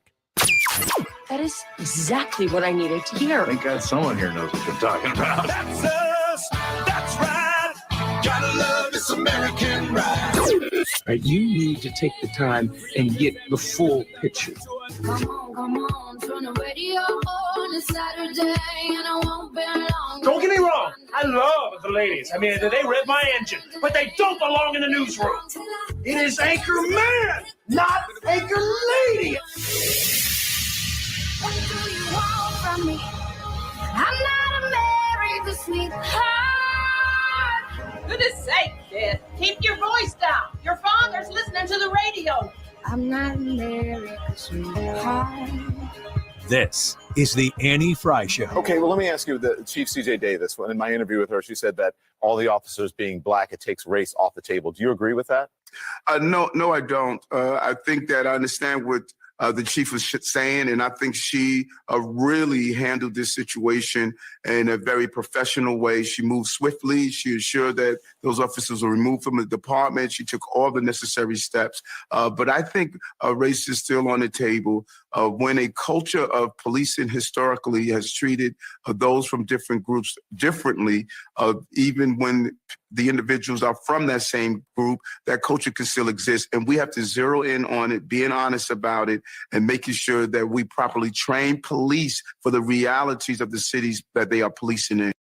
Deroy Murdock. I'm going to walk around, shake things up a bit. Nationally syndicated columnist, Fox News contributor. Deroy Murdock. So we are going to talk to Deroy Murdock here about this issue that a lot of people are paying attention to. Of course, Tyre Nichols' funeral, as I understand it, is underway right now as we speak. And the concern that many people have about this whole case tends to first and be about race. And a lot of times that's as far as the conversation ever gets. And we welcome Deroy Murdock onto the show. He's a nationally syndicated columnist, a Fox News contributor as well. I want to talk to you, Deroy, about where race comes into the tragic death of Tyre Nichols. If that is the leading concern that Americans should have, if it's a concern that Americans should have when they look at a case like this. Welcome back to the show, Deroy. Thank you, Annie. Great to be with you. And thank you for those interesting sound effects at the beginning there. Yeah. I appreciate that very much. This has been, like so much in this country, has been racialized, been turned into a black-white situation and white supremacy. You know, you've got people like this freshman Congressman Maxwell Frost saying to deny the anti-blackness and white supremacy undergirding our justice system is to blind yourself from reality. Excuse me. You've got other members of Congress who are saying, like Cori Bush, he's from your state's delegation, the mere presence of black officers does not stop policing from being a tool of white supremacy. So like we so often see, members of the left try to take a situation, any situation they can, and turn it into an opportunity to stir the racial pot and create a racial tension. Last I checked, Tyre Nichols was black. The 5 police officers who beat him to death and murdered him were black. The city of Memphis, as far as I know, has a black mayor and a predominantly black population, black city council, et cetera.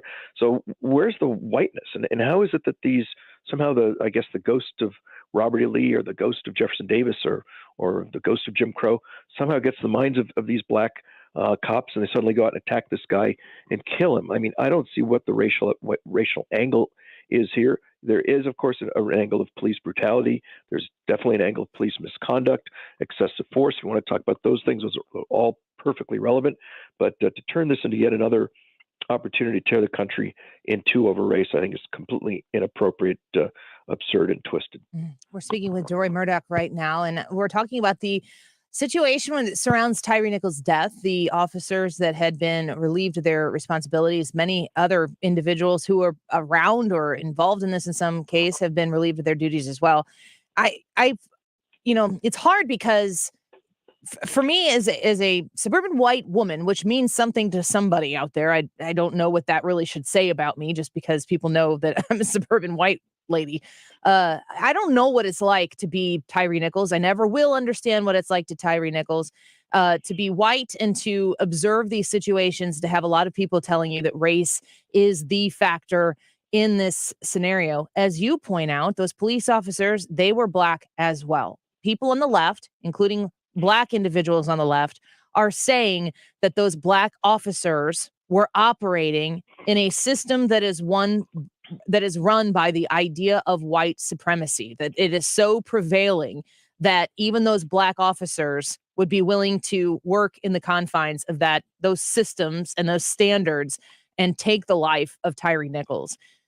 Is there any normal way to look at that and to boil down what seems to be a pretty excessive statement that is very politically charged with a lot of power and money on the other side of convincing people as such? Is there any way to boil that down to something that's rational that you can explain to me to understand it a little bit better? I really can't. I mean, again, I took a look at some of these statements by some of these folks, and they like to make the claim that American policing is an extension of what took place during slavery, when you had people making sure the slaves didn't escape from the plantations. If they did, they were taken back, they were beaten, and this is all an instrument to control slaves and maintain them as property. Okay, fine. Well, would you say the same thing about the Scotland Yard, the London Police Brigade, or the Berlin Police, or the Moscow Police? Do the police who maintain order in Moscow, are they is that an offspring? Does that come out of slavery in Russia, or the Beijing police? Look, there are police departments all over the world. Every major city and even a lot of minor cities have their own police departments, and they're there to maintain order and enforce the law. And the idea that the United States Police Department is something, or U.S. police departments are unique and they sprang from slavery and police don't exist anywhere else but here, is just laughable. It's bizarre. It's twisted. And you look at the police department in, let's say a place like Seattle. You can criticize their behavior, but does the Seattle Police Department spring from slavery? There was no slavery in Washington State. Washington State was not part of the Confederacy. So how does a police officer in Seattle, either good officer or bad officer, somehow get influenced by what took place in Birmingham back in the 1950s, or in Mississippi back in the 1800s, or in Virginia in the 1700s? This is absurd, twisted nonsense. It's basically just critical race theory run amok. I think these 5 police officers should get the death penalty for what they did. I'll be very happy to see them executed. They should get the full brunt of the law. And if they're convicted, let them go to the gas chamber or firing squad or whatever they do in Tennessee. I don't want to see any mercy for them and for the atrocious behavior they displayed in killing this man in what appeared to be just a traffic stop of all things. But to turn this into yet another opportunity to pit blacks and whites against each other and keep the racial animus going is just completely inappropriate and abusive, and indicative of the fact that the left has no gas in their gas tank other than the race card. That's the only thing these people have to run on. Deroy Murdock joining us right now. We're speaking of the Tyre Nichols death scenario that took place and how tragic it was to watch. For people who did watch the video, I started to watch it a few times and had kids walk in the room each time I did, had to turn it off, and I never was able to go back. And I don't know that I need to watch it to understand the tragedy, having heard so many people explain this situation as it unfolded. So the question is, if race played a factor, did it play as huge of a factor as the people out there who are advantaged by making sure that this is the center topic of conversation? What are the other things, Deroy, that we need to be looking at while we block out the noise that people, want to use this situation? Never let a crisis go to waste. What types of issues do you want to see people focusing on so that we don't have to cover another story like Tyree's? Well, I think the entire discussion that came out of the George Floyd killing was appropriate. Part of the reason we know what happened is that after George Floyd was killed in Minnesota, in Minneapolis, people said, hey, we need more body cams on police so we can see what's going on. I think that's perfectly appropriate. It's been helpful in this case and a lot of others. There was some street cameras that just so happened to be trained on this particular site that provided even more detailed footage of what was happening. So putting body cams on police officers, I think is perfectly sensible, as well as cameras in their police vehicles. That's perfectly fine. I think training is important. I don't know what kind of training these officers got or didn't get, but that's appropriate as well. I heard an interesting idea, which is in maybe not all cases, but some cases, if there's a speeding violation or some traffic violation, we have a lot of these cameras that pick up speeding, send a ticket to somebody's home and say, look, pay the ticket. Here's a picture of you speeding or running a red light, what have you. And that would avoid some of these instances where the cops pull somebody over for a traffic violation. It gets out of control and either the suspect gets shot, the cops get shot, or both. So maybe that makes sense too. So look, there are police reforms that are worth considering, and some of them maybe even worth implementing. But to take this situation involving, an all-black situation and turn it into, oh my God, it's a recapitulation of slavery, and it's the Civil War all over again, and it's Jim Crow, and it's Whitey, blah blah. It's just absurd and sick. I was chatting with a friend of mine who happened to see Whitey. He showed me the video of Tyre Nichols getting beaten, and he was appalled. And he said, "Well, my question is," a white friend of mine said, "Why am I to blame? Why is this my fault? What did I do to deserve this?" And I think you've got entire white population of this country watching this and sharing the horror and anxiety that black people and other people feel about this, and saying, you're right, this is an awful thing. This is a terrible thing that shouldn't take place. But then they hear, yeah, but it's a matter of white supremacy. And the white folks who otherwise would be allied on this situation suddenly jump back in defense and say, wait a minute, why are we to blame? What do we do to be involved in this? And so I think rather than an opportunity to unify the country behind police reforms that ought to take place, what the left does is divide the country along racial lines. And you and I are having this discussion rather than a concrete discussion of what are the 5 things we can do to make policing better across the country. It's really interesting as you're speaking on this issue, and I'm thinking about it. The politicos out there that are advocating for this to be more evidence of white supremacy and a systemic system built against Black individuals in this country or people of color. They're making that advocacy on behalf of Tyre. They're saying Tyre's death, his murder, is a scenario that is derived from white supremacy. But in doing so, are they not absolving those Black officers from the responsibility of their own actions based on white supremacy? They're taking the onus off of those individuals, those police officers, and saying, these police officers, they didn't know any better because white supremacy. And to suggest, if you have seen this video or any parts of this video, that those officers shouldn't be held 100% accountable for their actions, as you have very heavily suggested the penalty for them should be, it seems to me to be pretty disgusting to suggest that those officers should be given any pass whatsoever, even one that suggests those actions happened within the confines of a systemic white supremacist culture. I think you're absolutely correct. And if I were the lawyers for these 5 guys, I'd be preparing a white supremacy defense. And I'd say, look, they didn't do it. Whitey did it. They're not to blame. They're victims of this in this situation just as much as Tyre Nichols. And he's dead. They're alive, but they're all 6 of them are victims, and they're all victims of white supremacy. And so, ladies and gentlemen of the jury, please let these 5 men go because they're victims just like Tyre. That's not what I believe. But if I were a defense lawyer, I'd be preparing that defense because that is exactly the idea that Cori Bush and this Maxwell Frost, a lot of other people in MSNBC have been promoting. Look, it's not these guys' fault. It's white supremacy did it. This reminds me of back in 1978 when a man named Dan White shot and killed George Moscone, the mayor of San Francisco, and Harvey Milk, one of the members of the Board of Supervisors. And they created something called the Twinkie defense. The idea is that this guy was depressed and he ate so much Twinkies because he was depressed that he had so much sugar in his mind, he wasn't able to control himself. And that's why he killed Moscone and Milk. And guess what? He was not convicted of murder. He was convicted of manslaughter, and he got a lighter sentence. That defense worked.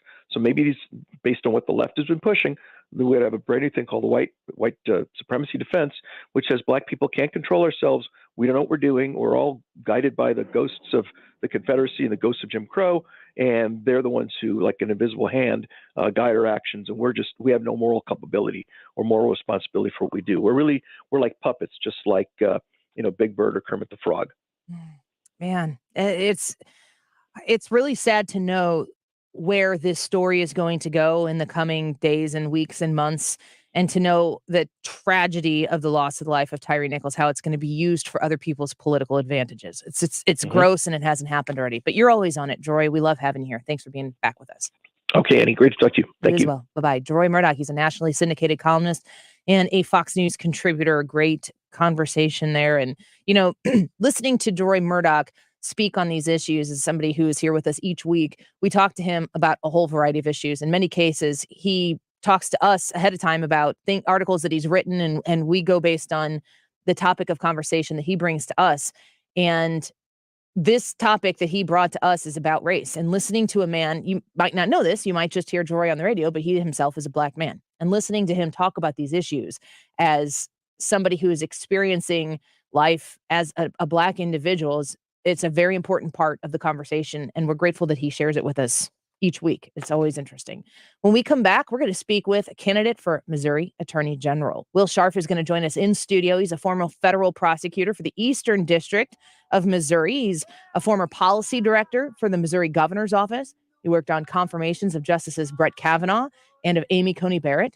Will Scharf will be in studio with us to talk about why he's running for Attorney General in the state of Missouri. Will Scharf in studio when we return. I hear you say, look up, child. You're listening to The Annie Frey Show. Find the podcast, on-demand audio, and more at 971talk.com/Annie. Where are you now? When all I feel is doubt. Oh, where are you now? When I can't figure it out. Oh, I hear you say, look up, child. Air Comfort Service online at aircomfortservice.com is available for a heating system check or any maintenance you might need done on your furnace. It is still really cold outside. Make sure your furnace isn't working harder than it needs to, which is going to cost you money on your energy bill. And boy, have you seen those lately? They're sky high. Your HVAC system uses the most energy in your home. Air Comfort Service is ready to help you if it is not using it the most efficiently. Make sure your heating system is running safely with regular tune-ups with Air Comfort Service heating, cooling, and insulation. Lack of maintenance is the main cause of breakdowns and having to replace your HVAC system prematurely. They are there to help check out the system for you to make sure it's running effectively. If you can't remember the last time that you had a trained technician service your heating and cooling system, you need to give Air Comfort Service a call. 314-513-0091. 314-513-0091. They're waiting for your phone call. Mention the Annie Frey Show when you give them a ring.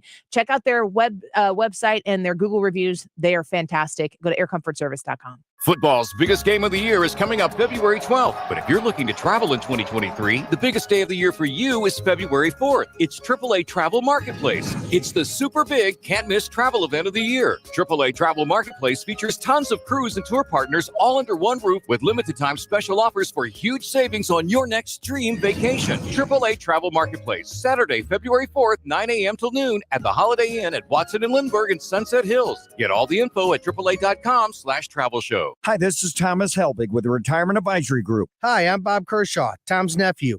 As a family business, we are committed to protecting your retirement, whether you're nearing retirement or already retired.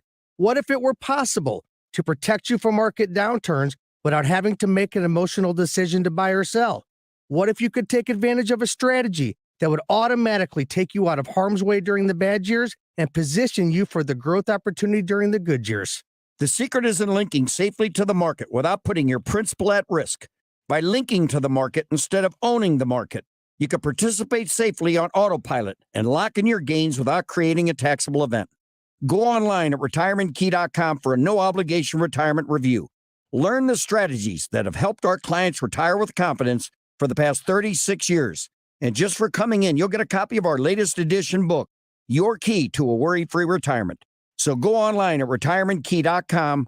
That's retirementkey.com. Reverend Early Nance Jr. here, inviting you to Rise and Shine on February 10th during breakfast at participating Illinois and Missouri Hardee's. The 23rd annual Rise and Shine for Heat benefit will help neighbors in your community. I'm Ben Turek. Order a sausage biscuit or egg biscuit for $1 at the drive-thru. 100% proceeds will make a difference. You can bulk pre-order till February 9th. Only at heatupstlouis.org. That's heatupstlouis.org. Have a heart, heat a home. The Mark Reardon Show. Josh Hammer, the opinion editor for Newsweek. These vaccines were sold to the American people on the promise they would stop transmission. And, we obviously know that that's just not how it played out. Weekdays from 3 to 6. St. Louis's home for conservative talk. The choice of a lawyer is an important decision and should not be based solely on advertisements. When children were being fatally injured by window blind cords, Honor Law took on the manufacturers to have dangerous cords banned. Call Onder Law Personal Injury Lawyers at 314 or 618 9 million.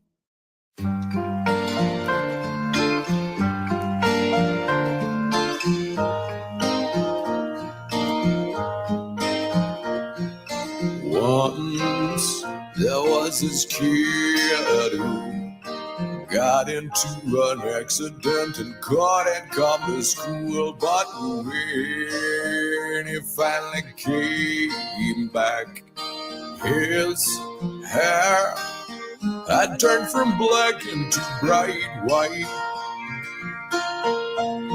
He said that it was from when the cars had smashed so hard.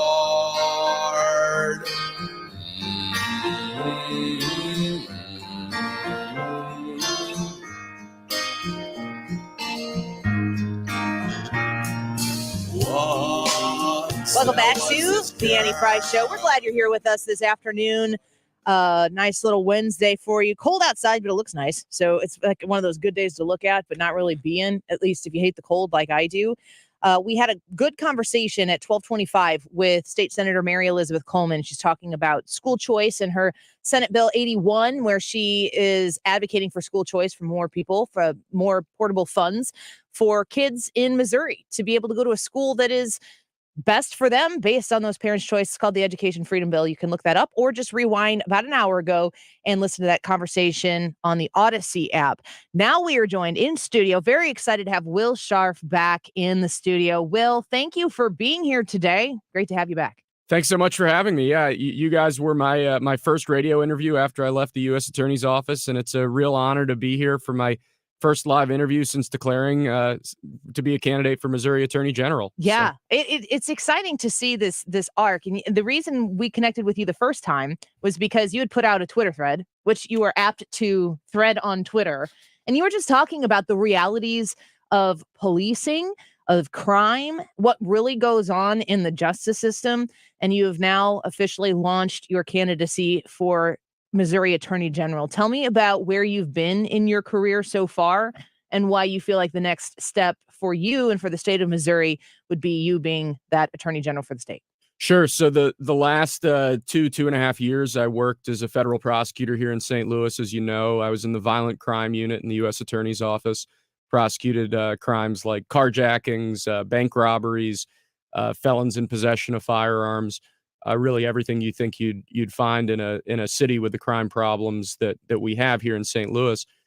Before that, I spent about 1.5 years, 2 years in Washington, D.C., working to confirm President Trump's judicial nominees during the previous administration. I had the honor of working on the confirmation efforts for both Brett Kavanaugh and Amy Coney Barrett. And before that, I was policy director here in the Missouri Governor's Office.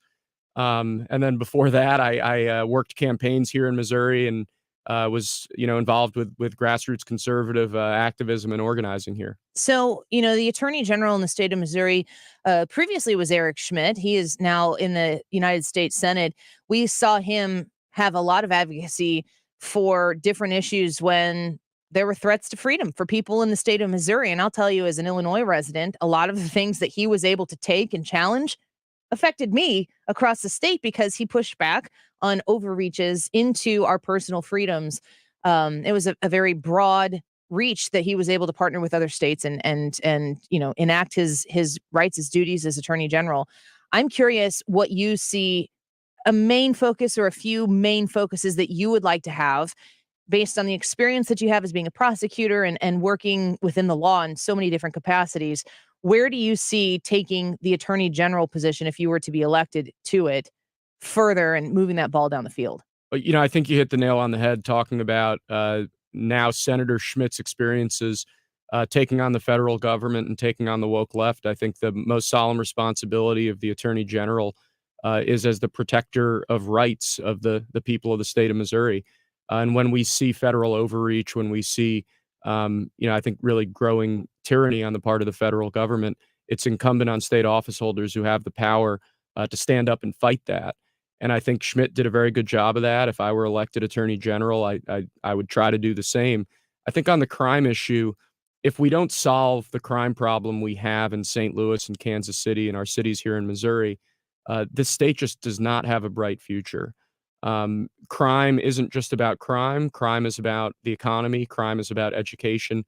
If people aren't safe, if people can't safely go about their business and raise their families and go to work, then this state's unlivable and the state's not going to have a bright future. So it's an issue that I'm passionate about, and it's an issue that I think if we get together, we could do a lot of good on. We're speaking with Will Scharf. He's here in studio with us. He's a candidate for Missouri Attorney General. If you're interested to learn more about him, you can follow him on Twitter at Will Scharf. I want to know about, obviously you're running for Attorney General, but I want to lean in a little bit on your experience of crime specifically here in St. Louis. A lot of times it comes across our desk here on the show or in news talk radio, like, oh, St. Louis is the #1 murder capital of like the world or whatever it is. We don't make any really super cool lists. We have a lot of crime lists where St. Louis is right there at the top. I live across the river in Madison County in a suburban area. A lot of people who work in St. Louis live in St. Charles. They live outside the county. They commute here. They go home. Nobody says to me, oh, I love going to downtown St. Louis. It's scary for people, sometimes even more scary than it needs to be. How bad is crime here right now? Yeah, crime's terrible. And I'll tell you, the prosecutor across the river in Madison County, Tom Hain, is a very good friend of mine. We actually went to college together. We've known each other since we were 18 years old. And if you talk to him, what he'll tell you is that you have a serious problem with criminals going from Illinois to St. Louis or St. Louis to Illinois. We call it cross-river crime. And it just shows that something that really started in a few neighborhoods in the city of St. Louis is going to keep growing and growing and growing unless we nip this thing in the bud and unless we get it under control. What I think we've seen with crime, particularly in recent years, going back to 2020 during the lockdowns and all that, is just growing lawlessness. Areas of the city where the police just aren't able to exercise firm control. We had the issue with drag racing downtown. We have issues with short-term rentals downtown, people taking pot shots at each other, big commercial buildings taking gunfire in the night. 10 years ago, downtown St. Louis wasn't the way it is now. And I think people were much more comfortable going out to dinner, going out to get drinks after work. And that's really changed in the last few years. And it just goes to show how when you have a prosecutor like Kim Gardner here, who's unwilling to prosecute violent crime, whose office is unable to do what they need to do, that the problem's just going to keep spiraling. So I'm looking here and I saw a New York Times article. I'm looking at CNN, so it is what it is. But you mentioned Kim Gardner. And the foundational idea of a crime-ridden city like St. Louis is that you put people in place to stop it. But you first have to acknowledge that the crime is bad. I mean, wow, what a place to be, what a time to be alive. I'm reading an article, pulled it up right here on CNN, and it's talking about how Ron DeSantis in Florida, as the governor, fired a Democratic prosecutor, Andrew Ward. Now, there was some litigation that went back and forth, but that suspension or whatever it was that he implemented on this prosecutor that he said wasn't doing his job. He wasn't prosecuting crime. And this prosecutor can't say, I'm going to prosecute these crimes, but not those crimes. That makes him basically God to say what is and isn't.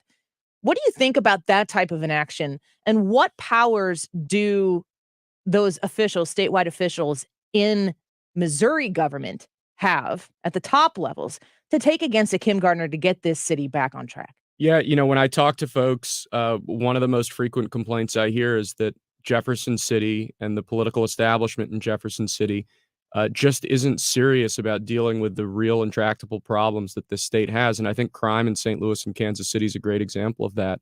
There are about a dozen different ways you could address the Kim Gardner issue. So far, Jeff City seems to have chosen none of the above. And that's what's most concerning to me, that this is the largest urban area in Missouri. It used to be the largest city in Missouri. And our state political establishment just doesn't seem all that concerned. I think finally, State Senator Nick Schroer's proposed some legislation. Some other good conservatives in and around the Capitol seem to have woken up to the need to really get something done here. But again, this isn't just about St. Louis. If we don't get the crime problem under control in our major urban areas, our state's economy is never going to be where we want it to be. Our state's not going to achieve and be as successful as we want it to be. And I think that's really important. Will Scharf in studio with us. He has announced his candidacy for the position of Missouri Attorney General. I think if I'm recalling correctly, that Nick Schroer bill is to turn over the policing to the state responsibility in St. Louis. Is that summing it up kind of? So there are a bunch of different proposals on the table. One is just to basically preempt Kim Gardner's ability to bring certain crimes, put that either in the Attorney General's office or put it into a special prosecutor's office. Again, there are a bunch of different ways you can slice the cake, but at some point you've got to dig in and actually get it done. This is a problem that's been going on really since Kim first got into office, and she made it very clear, on the front end what she was planning to do and what her priorities were. And nowhere on that list of priorities was getting violent criminals into prison where they belong. So, of course, you would be the Attorney General for the state of Missouri, not just the person to get crime back off the streets in St. Louis. How do you reconcile the tall order that it would be to work in that capacity here in St. Louis? And I assume there are applications as well across the state in Kansas City. How do you reconcile the duties you have there with serving the needs of the whole state? Yeah, and as I said before, I think the first and highest priority and calling for the Missouri Attorney General is to be the protector of all Missourians' rights. And I think when you think about confronting the federal government, when you think about taking on big tech, when you think about all the big fights we have ahead of us, those aren't issues that discriminate between St. Louis or Barry County in Southwest Missouri. It's those are issues that affect all of us. I think that there's a need for the Attorney General's office to get involved in crime. And I think where we're seeing most of the crime here in Missouri right now is in our big urban areas. Until that changes, I think the Attorney General's office is going to have to play a larger role in our urban areas. So we got a lot of people watching right now on the Annie Frey YouTube channel. We're speaking with Will Scharf, who's in studio with us right now. Al asks, was that a yes or a no for a governor to fire or suspend? A lot of people who are commenting along with what Al here, they want to know what real measurable things can done specifically to the Kim Gardner problem in St. Louis. Yeah, so I don't think the governor has the same mechanism to get involved here the way that Ron DeSantis did in Florida. And I give full credit to Governor DeSantis for what he did. It was a decision that required political courage, and as we've seen from him time and time again, he's a guy who's not afraid of taking on the woke left and on going and doing what needs to be done. I think the best opportunity to get Kim Gardner out of that office was when she was under investigation for actions her office took relating to the Greitens investigation. And I think they had an opportunity to strip her of her bar license. And based on her behavior and based on her activities, I think that would have been warranted. Unfortunately, the Missouri Bar and the Missouri Supreme Court didn't go down that road, but that was probably our best opportunity to have a DeSantis-like solution to the Kim Gardner problem. And it's unfortunate that we didn't get there then. Yeah, well, we'll have to figure out plan B's, C's, and D's until we figure out the problem, because it continues to plague this city. I want to talk to you about the current Missouri Attorney General, Andrew Bailey. As I understand it, he has announced that he's running in 2024. He has filled the vacancy that has been left by Eric Schmidt. Why'd you feel the need to step in and make the challenge? I think Governor Parson has made his pick, and I think in 2024, the people of Missouri are going to get to make their pick. And I think that, you look at my history, both as a violent crime prosecutor on going out and putting points on the board for the conservative movement with judicial confirmations, policy fights here in Missouri. I think we're going to be able to create a compelling conservative alternative to the Jeff City establishment. And we're excited to go out and get to make that case to the people of Missouri. All right. Well, Will, where can people go now to learn more about you? Where can people support you financially or with their time or whatever they have to give to help your candidacy for Missouri Attorney General? Sure. We're at www.votescharf.com, and you can find me on Twitter at Will Scharf. Awesome. Well, thanks for being in here. Thanks so much for having me. Great to have you. Your first live interview on the radio after you have officially announced your candidacy for Missouri Attorney General. We look forward to continuing this conversation. The last time you were in here to talk about your Twitter thread and the realities of what law enforcement is going through on any given moment in this city and across the country. Tons of positive reaction. So we hope you can take that with you in your campaign. Thanks so much. Really appreciate it. Of course, we will do it again. Will Scharf, if you're interested in learning more about him, you can check him out there at his Twitter account at Will Scharf. We're going to take a quick break. More Annie Frey Show. When we return, don't go away.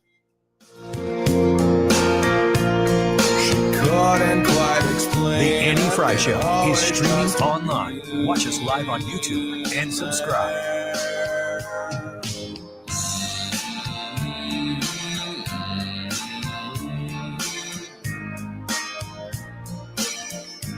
I studied Spanish in college and never got fluent. But then I tried Babbel. Want the most effective way to learn another language? In just 15 minutes a day, Babbel's bite-sized lessons will have you learning another language in as little as 3 weeks. Babbel is all conversation-based, so it gets you speaking quickly about things you actually talk about in the real world.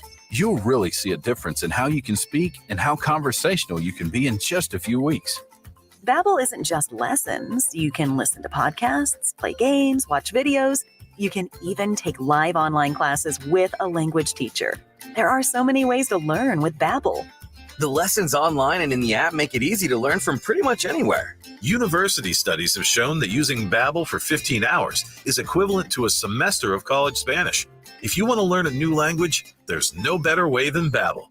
Go to Babbel.com to try for free. That's Babbel.com. Babbel.com. Mark Reardon sees clearly thanks to Doctors Birdie and Maholtred Ophthalmology Associates. You can too. Go to youridoc.com today. That's youridoc.com or call 314-966-5000. Ophthalmology Associates. Conservatives Care is a 97-1 monthly action plan to change our neighborhoods and our nation for the better, one project at a time. In February, we're focusing on the Animal Protective Association of Missouri. Known for placing pets in loving homes, the APA is dedicated to bringing together people and pets in need of forever homes. This is Kathleen from the Mark Cox Morning Show, inviting you to connect with the Animal Protective Association of Missouri at 971talk.com/care. Stewart's American Mortgage, where you can get the bagel loan, and the only place that you can get the bagel loan, by calling 314-324-4440. Or texting 314-324-4440. When you are purchasing a home, you want to be a competitive buyer, and you will have the best asset by using the bagel loan. A quick close, no closing costs, keeps more money in your pocket so that you can make the decision what to do with it. Maybe you make a better offer. Maybe you don't have to negotiate closing costs as much. Maybe you just buy the big screen TV for the basement that you're going to enjoy in your new home. Whatever it is, the bagel loan and Stewie get you there. And you call him, you text him, you tell him what your situation is, you articulate what you're trying to buy, and they get it going fast. 314-324-4440. That's 314-324-4440. You can call him. You can text him. Just saw a note that feds have raised rates again. What's that going to do to mortgage rates down the line? Well, Stewie knows the answers to these questions. He's in your corner. He's been in mine multiple times.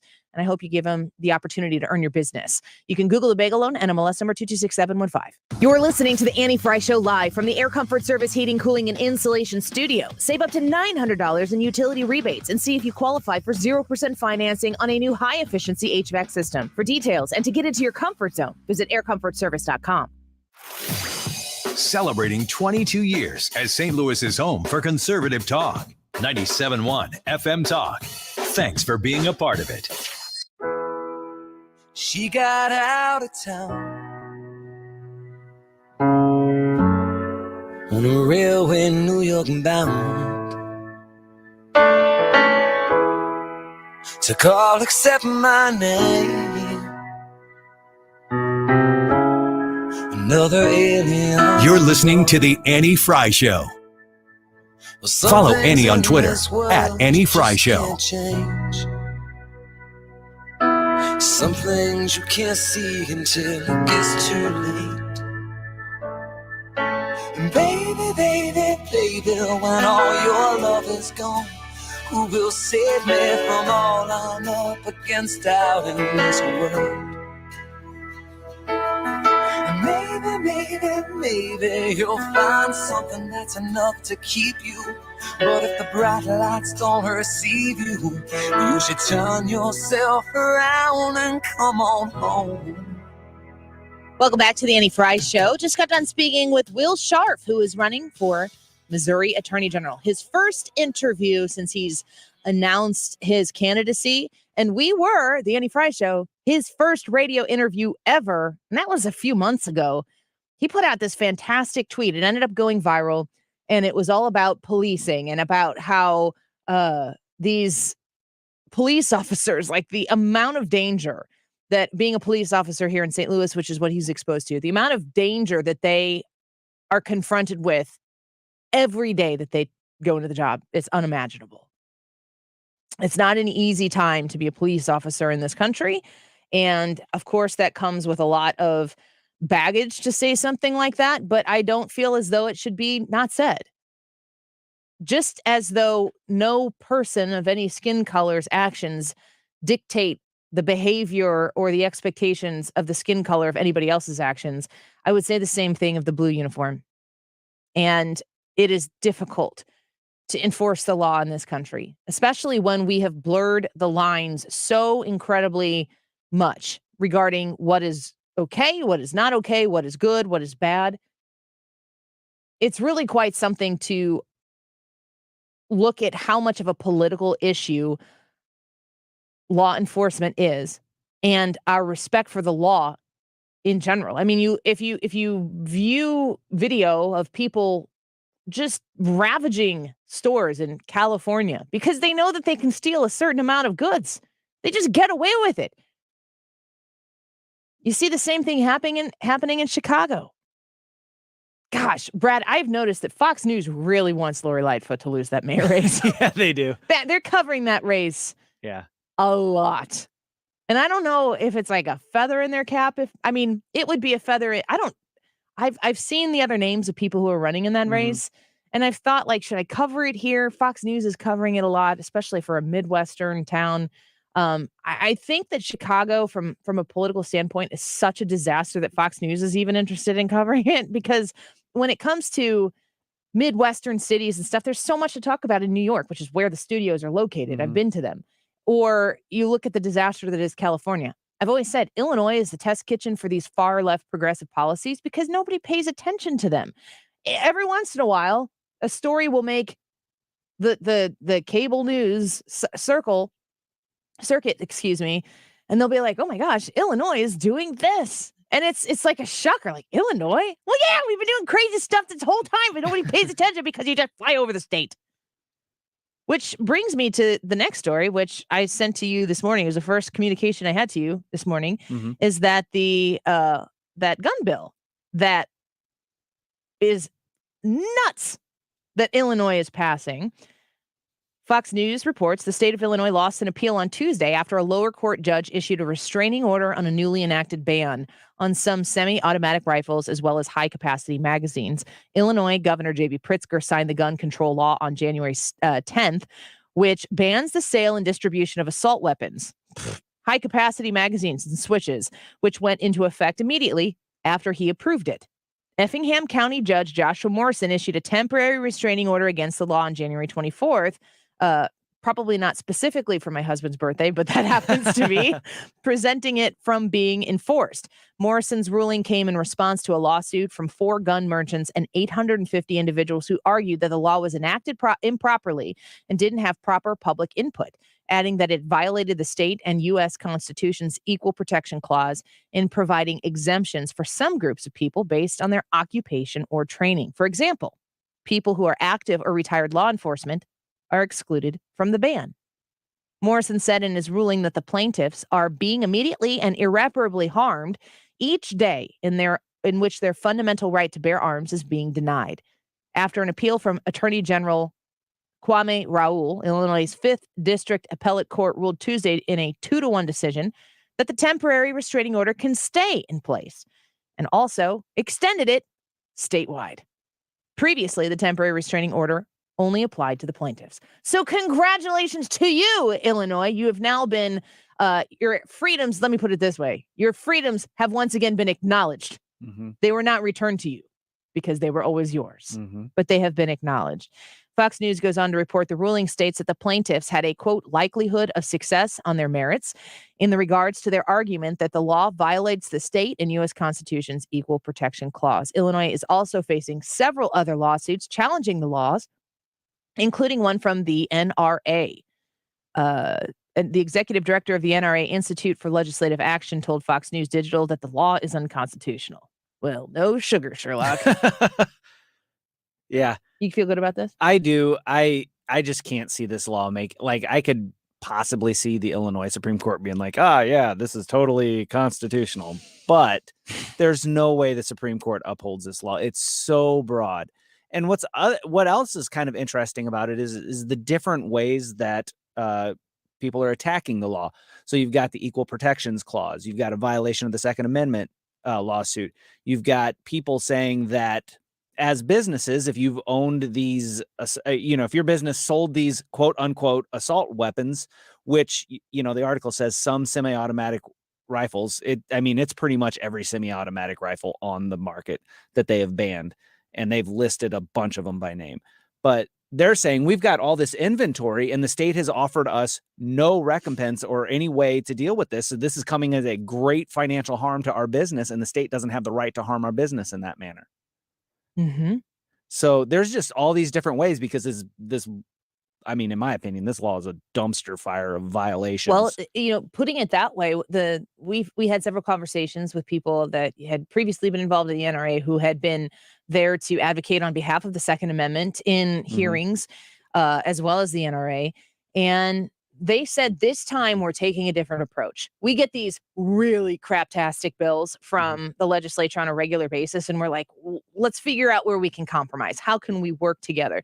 They compromise. They try to work together. It's still a bad bill. It's maybe not as bad as it started. They pass it, and then after they pass it, they go in and they change it after the fact, after it's been passed.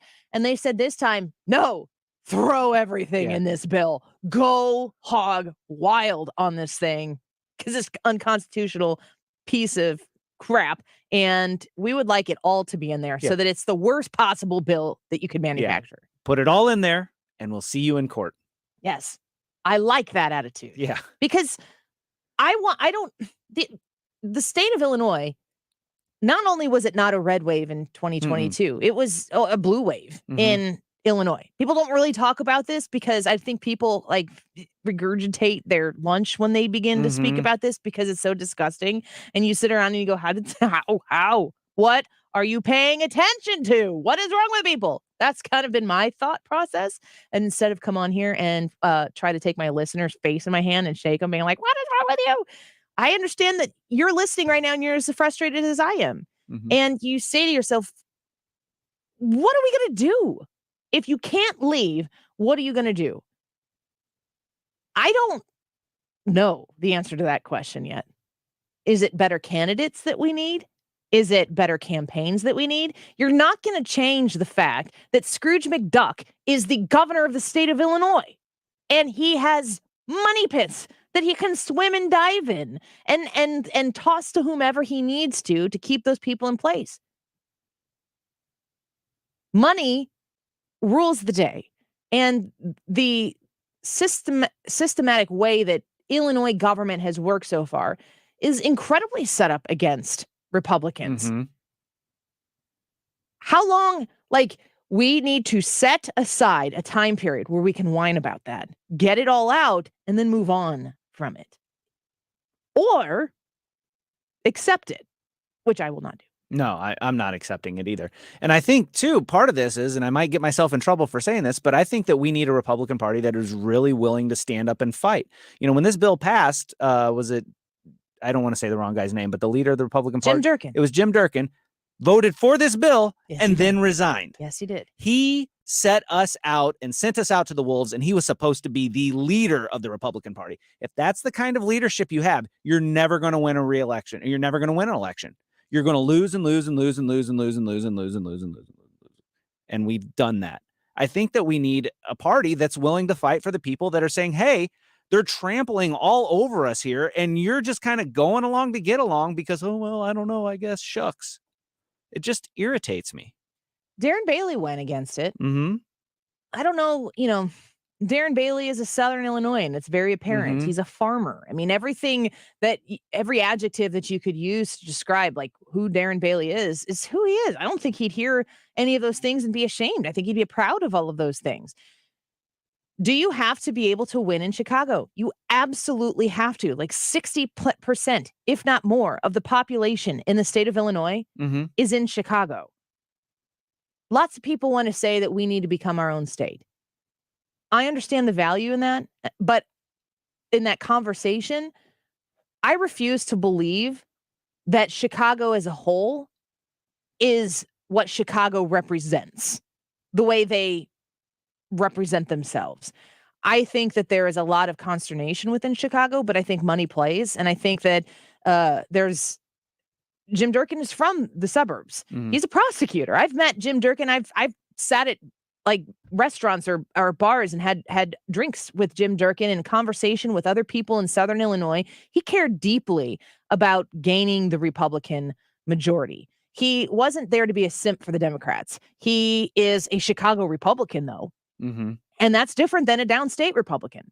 And I had conversations with him and other people who run or have run the Republican Party in the state of Illinois, specific to this last election.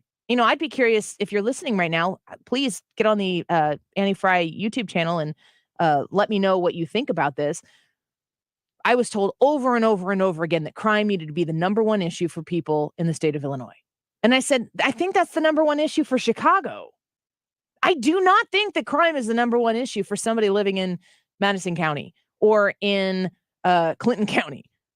I just don't think that Jersey County is the number one issue is crime. I think the issues are freedom mm-hmm. and taxes. Mm-hmm. Now, freedom and taxes is different than making the number one issue abortion. I don't think abortion and ending abortion in the state of Illinois is a winning issue to get Republicans in office. Does that mean that the Republican that runs should be pro-choice? It doesn't. But does that mean that the Republican that runs needs to understand the electorate to get elected so that they can make effective changes? It does. It's going to look different. But I don't know exactly what the answer is. Love to hear your thoughts, though. Stick around. More fun right around the corner. This Valentine's, it will be love at first sight when you see Diamonds Direct's Classics Collection. This must-have collection includes diamond stud earrings, diamond hoop earrings, diamond pendants, diamond bracelets. These beautiful romantic gifts even come in any budget. Diamond Classics are like the little black dress. It's jewelry every woman needs, something she can wear every day, whether just running errands or going out on the town. A nice pair of diamond stud earrings goes with just about anything. Now is the perfect time to celebrate your love with the gift of jewelry. Diamonds Direct has all of the trending fashion jewelry she needs to complete any outfit. Whether she needs a pop of color with a gorgeous gemstone necklace or classic diamond studs to wear every day, it's all at Diamonds Direct. Come and let us help you start the jewelry box of her dreams. And remember, with every purchase at Diamonds Direct, you're guaranteed the best value price and a luxurious shopping experience. Come celebrate your love this Valentine's at Diamonds Direct. Your love, our passion. Learn more at diamondsdirect.com. After a decade of rising home values, Fed Chair Powell says we're entering a difficult market correction. Translation, your home's value is likely to plunge. That's bad news for all homeowners, but especially if you're retired or nearing retirement and need the cash that's tied up in your home. Here's a smart solution, TrueHold. TrueHold will buy your home today before values plunge. But here's what makes TrueHold unique. You can continue living in your home with a comfortable rent. The cash is yours now to do whatever you like. Travel and enjoy retirement, invest it, pay off all your bills, whatever. TrueHold even covers property taxes, insurance, repairs, and maintenance. TrueHold is the simple, easy solution to unlock financial freedom without having to move and disrupt your life. Discover how much TrueHold will give you now, while its value is high. Call 855-300-9993. Again, 855-300-9993. That's TrueHold. Visit TrueHold.com. TrueHold.com. KFTK FM Florissant. From the Under Law Injury Lawyers, GetJim.com studio. 97.1 FM Talk. Always live on the free Odyssey app. Good faith and transparency. I'm Lisa Brady, Fox News. Words the White House continues to use as a special counsel probes the president's handling of classified documents. The president's been fully cooperative, and he's directed his team to be fully cooperative. And that's because he believes in the independence of the Justice Department. He believes in giving them the space to conduct a thorough review. White House counsel's office spokesman Ian Sams, after the FBI searched the president's Delaware beach house today for more than 3 hours. The president's personal attorney says no classified documents were found. Today's search was the third conducted as part of an investigation into the potential mishandling of classified documents after sensitive material was discovered in the president's Wilmington, Delaware home and a former office space at the Penn Biden Center in D.C. Fox's Jared Halpern at the White House. President Biden continues to crack down on what he calls junk fees, urging Congress to take action on ticket prices during a meeting of his competition council. You should lower the huge service fees that companies like Ticketmaster slap onto tickets for concerts or sporting events that can easily add hundreds of bucks to a family's night out. Meantime, the administration accuses credit card companies of exploiting a legal loophole to charge billions more in late fees, proposing a new rule to lower those charges. They're not done yet. That bottom line in so many words from Fed Chief Jay Powell as the central bank hikes interest rates again to fight inflation, which has been cooling. I would say that our focus is not on short-term moves, but on sustained changes to broader financial conditions. And it is our judgment that we're not yet at a sufficiently restrictive policy stance, which is why we say that we expect ongoing hikes will be appropriate. Today's move was smaller, a 1/4 point increase, and stocks are now mixed after an earlier sell-off. Right now, the Dow's down about 40 points, but it had been down over 300. The S&P and the NASDAQ are higher. America is listening to Fox News.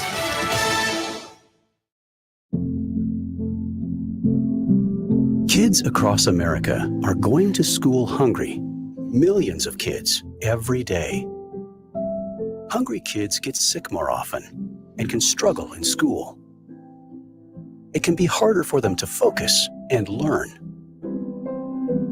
But one simple thing can help change all of this for a hungry child in America. Good, healthy food and the energy it brings.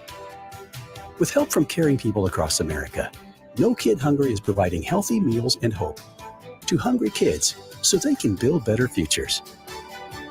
We want to ensure that all of our kids have healthy meals every day. Thank you. Thank you for helping feed our kids. To learn more about ending child hunger in America, go to helpnokidhungry.org today. Air Comfort Service, heating, cooling, and insulation, weather. The temperature bounce continues this afternoon, partly sunny skies. Now, it's still cold, but a little better than yesterday, 38. Tonight, lots of clouds in place, 25. Thursday, partly to mostly cloudy skies. Obviously, a cold morning, but 45 Thursday afternoon. A dry front comes through Thursday night, clear, cold, windy, 17. And Friday, partly sunny and windy, a cold 32, but warmer over the weekend. This is 97.1 FM Talk, Chief Meteorologist Dave Murray. Hi, this is Brian with Velocity Home Buyers, and I buy houses cash.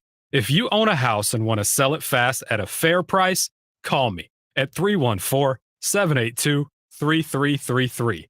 I can pay cash and close in as little as 7 days. I buy houses in any condition and any price range in the St. Louis area. I'm a private real estate investor who buys several houses a month, and I want to buy more. I buy inherited houses, divorce houses, behind in payment houses. I even buy my tenant won't pay me the rent houses. Do you own a house that needs updating, but you don't have the time or money for it? Great, because I love buying outdated houses. I buy vacant houses, job relocation houses, and foreclosure houses. If you own a house and want to sell it fast, call me at 314-782-3333. That's 314-782-3333. Jules on Hampton in St. Louis Hills is paying some of the highest prices on gold, silver, diamonds, semi-precious colored stones, and fine watches on site. Jules on Hampton is a premier jeweler with an exquisite selection of diamonds, semi-precious stone jewelry, and vintage watches. Their expert design team can restyle your jewelry to today's contemporary style. They also do jewelry and watch repair. Need extra cash? Jules on Hampton is paying some of the highest prices on gold, silver, diamonds, semi-precious colored stones, and fine watches. Bring your collectibles and clocks, sports memorabilia, and figurines too. Jules on Hampton, 4506 Hampton, just 3 blocks south of Chippewa. Call them at 314-752-5000. That's 314-752-5000. So if you need some extra cash, looking for that one-of-a-kind piece, make Jules on Hampton your first stop. Jules on Hampton in St. Louis Hills. Some people won't give you the real talk on drugs, but it's time we know the facts. Fentanyl is often laced into illicit drugs and used to make fake versions of prescription pills. You can't see it, taste it, or smell it. Suppliers mix fentanyl into their products because it's potent and cheap, and the dealer might not even know. Keep yourself and others safe by knowing the real deal on fentanyl. Get the facts. Go to realdealonfentanyl.com. This message is brought to you by the Ad Council.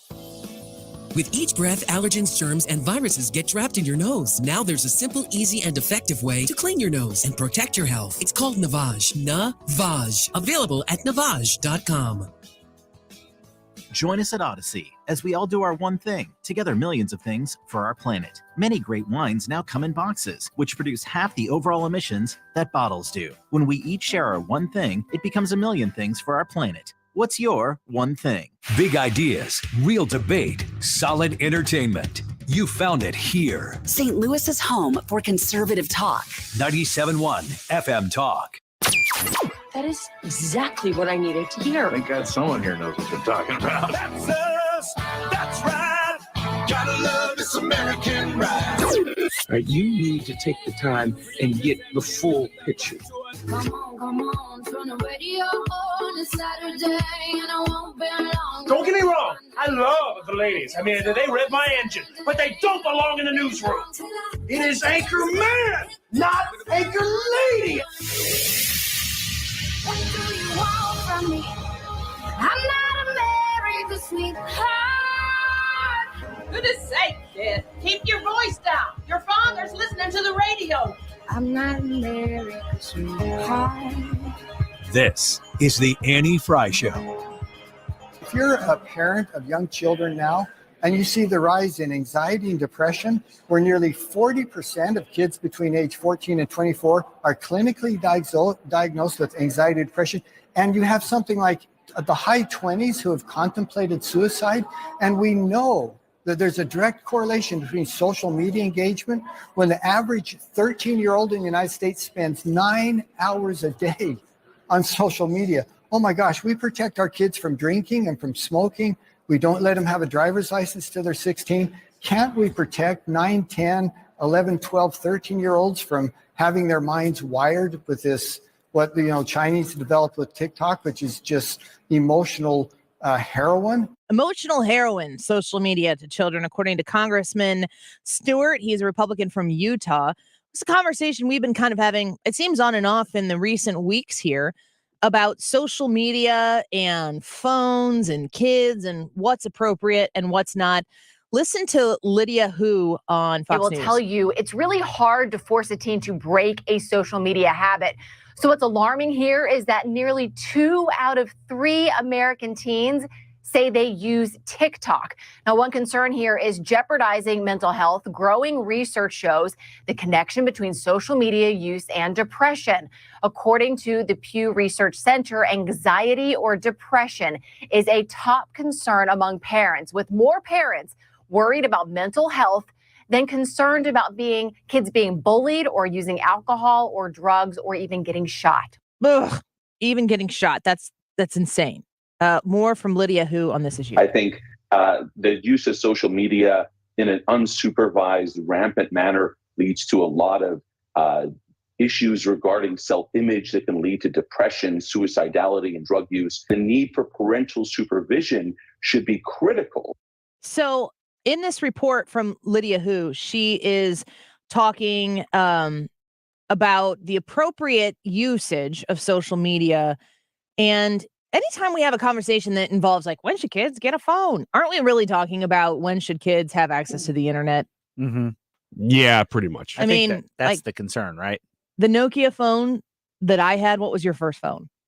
I think it was a Nokia. I think it was the phone. I think it was, the only one you had. It didn't have the internet. Oh gosh, this is like 1997. Yeah. So no, I didn't have internet on my phone until about 2014. You know what to pay for it.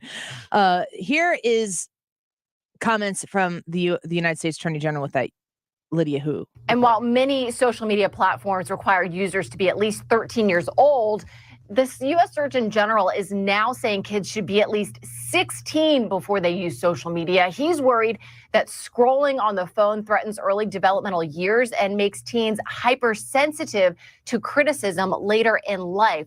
That's just what we need, is ways to make teens more hypersensitive to things. This is the actual Surgeon General. What is the right age for a child to start using social media? I worry that right now, if you look at the guidelines from the platforms, that age 13 is when kids are technically allowed to use social media.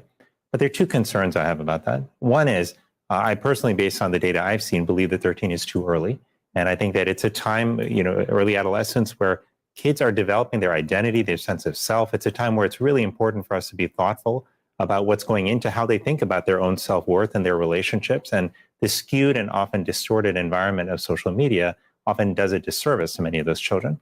But the other concern I have is that these rules around age are inconsistently implemented. We have some of the best designers and product developers in the world who have designed these products to make sure people are maximizing the amount of time they spend on these platforms. And if we tell a child, use the force of your willpower to control how much time you're spending, you're pitting a child against the world's greatest product designers, and that's just not a fair fight. I think that is such an important point. Scooter says every kid has to be shown limits and discipline with consequences. But we also have to ask ourselves, what can you really, truly ask of a child? Because listen, I see all of you parents and adults as well. You're all on your phones all of the time. Maybe you're working. It doesn't mean you're sitting there scrolling through TikTok. Some of you are. And the TikTok thing is a separate conversation. I wish that we would stop conflating the appropriateness of the usage of TikTok in the United States of America with the appropriate time for kids to be on social media. Because the TikTok thing is much more nefarious than just kids having access to it. The fact that it exists in the capacity it exists right now is problematic. But the idea for those other reasons in the Fox News Lydia Hu report about what this does to kids whose brains are still forming and pushes them into places where they have to assess at a very, very difficult formative time of their life. They got to navigate something that we didn't have to navigate, that adults have trouble navigating. Yes. That's to suggest, especially in my opinion, I like the age of 16, and I don't even know that at 16 I would be okay with it, but I'm not there yet. But when my 13-year-old son, and my 13-year-old is 100% an anecdotal reaction to this. I'm not speaking about anybody else's, but I am speaking about what I do know, which is that anytime he gets something new like that, it's a new toy, and he wants to play with whatever that toy is, be it, a game on his video game system is Switch, which we've limited him to a Switch instead of some of the bigger things because that limits his ability to play specific games. That's what he wants to do, but he's 13 and we do impose those limits on him, but that is a struggle. It's a struggle I'm willing to fight and win. But to add in a phone and the internet to his access, I just don't know. I don't understand the argument that people are making to parents like, you can't keep them from this forever, so you just need to teach them limits. I just don't think that. I think that's too much expectation for a kid. It is. It's too much in general. I mean, we're not just talking about social media or TikTok here. We are talking about the internet. Exposing them to the whole internet at an early age, to me, for multiple reasons, is wrong because you're giving them access to the whole world before they're really ready to understand what that means. And with social media in particular, you're letting them compare themselves to the whole world. And our mind goes to girls specifically like, well, you don't compare yourself to the most beautiful model in the world.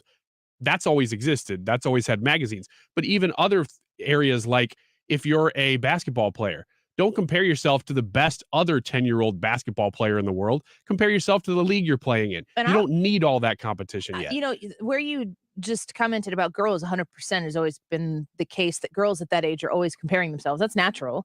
If you put the internet in front of them, there are, as was made in the commentary here, people who are the very best at what they do working at on these platforms to make sure that they make that product as addictive as they possibly can. That's not a fair fight. But for young boys as well, let's not talk about what they have access to on the internet. If pornography at a young age, we could talk about girls seeing other girls and having unrealistic expectations. Putting that in the hands of young men, boys. Preach. Is an incredibly irresponsible thing to do. And I don't understand how anybody can think that you can protect your kids from finding that. They're going to find it. They are curious. They are going to find it. It's irreparable what can be done once they've been exposed to that. And I'm just not there for it. I mean, they're my kids. I get to do what I want with my kids. I have a platform here that we can discuss like what expectations should be.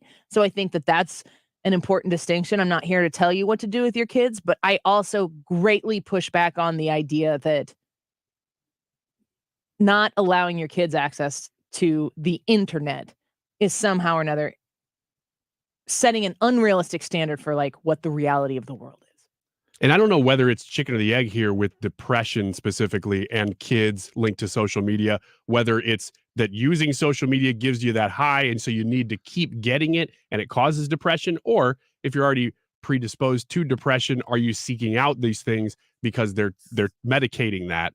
I don't know which it is. It's probably a little bit of both. Well, but that's very true too. Social media is not real life. No, it's not at all. That's the thing that like if you boiled it all down and you looked at this is not real life. So if you're looking at depression and anxiety, you're seeing the best, the highlights of everybody's life. Yeah, that's what I mean. Comparing yourself to those things. And you look at that and you go, why am I not like that? And then then you start looking for, well, maybe that's what normal is and what I am isn't normal. And that opens the door for all of this other abnormal stuff that people look online. It's like, well, they're sad or they're frustrated or they're dealing with this. Maybe that's what I'm dealing with. And therefore they jump on this idea of,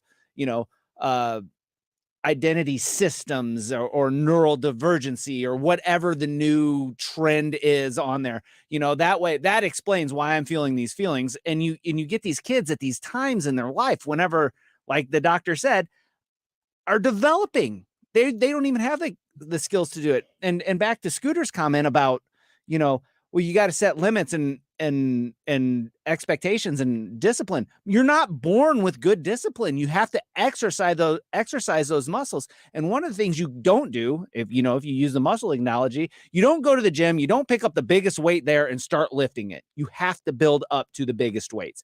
So to put the kids out there and say, hey, you're going to learn discipline by facing off against the internet, That's a terrible plan. That's a recipe for failure. You teach kids discipline in other manners so that they can take those skills and then translate them into, handling bigger and bigger situations. That's what being a parent is. It's not even just about this idea that, because what we heard in that report on Fox News is talking about the depression and the self-judgment and the suicide, essentially, that can develop out of being put into a climate where you are seeing an unrealistic picture of what's going on in the world and how you compare yourself to it. But it's even worse than that.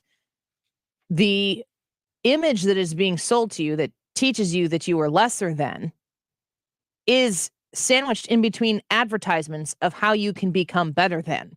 And those advertisements are never going to actually sell you the thing that you are trying to purchase and to satisfy. Those advertisements are means to an end to keep the social media outlet functioning and to keep the wheels turning and to keep the eyes where they need them to be, which is on the platform. This system works against fully formed brains in adults. It works very well. And, I just see several comments coming through here and people are talking about how, you can't, teens have always, Vicky says, and it's probably part of a larger conversation, but teens have always compared themselves to other teens. The saturation that you get from endless doom scrolling. There are times where I can't sleep. And before you tell me, well, put your phone down, Annie, and you'll go to sleep. I have tried that.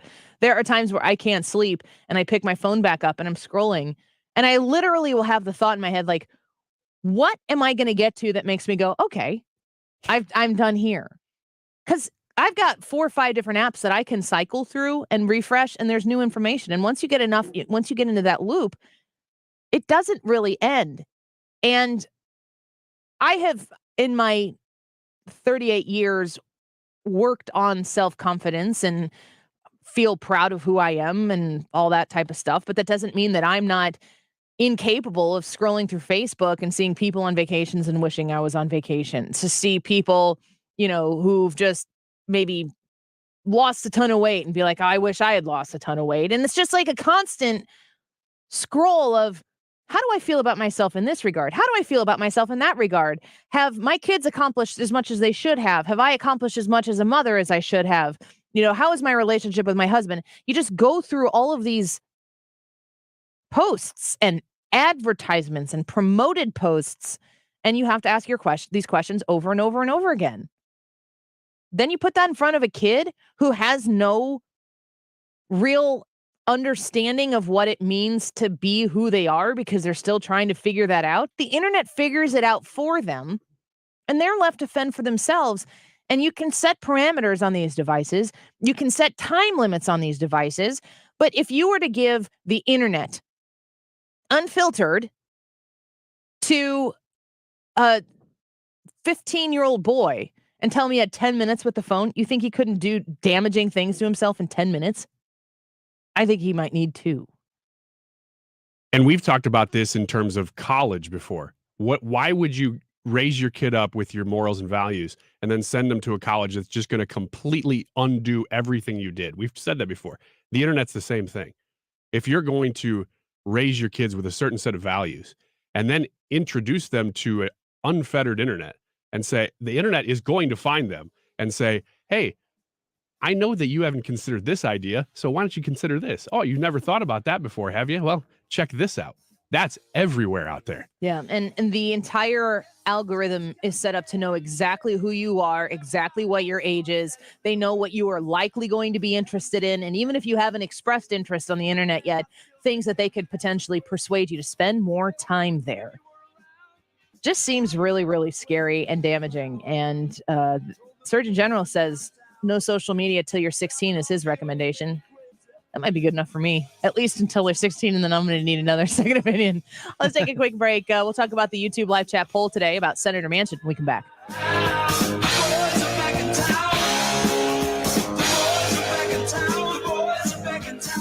You're listening to The Annie Frey Show. Find the podcast, on-demand audio, and more at 971talk.com/Annie.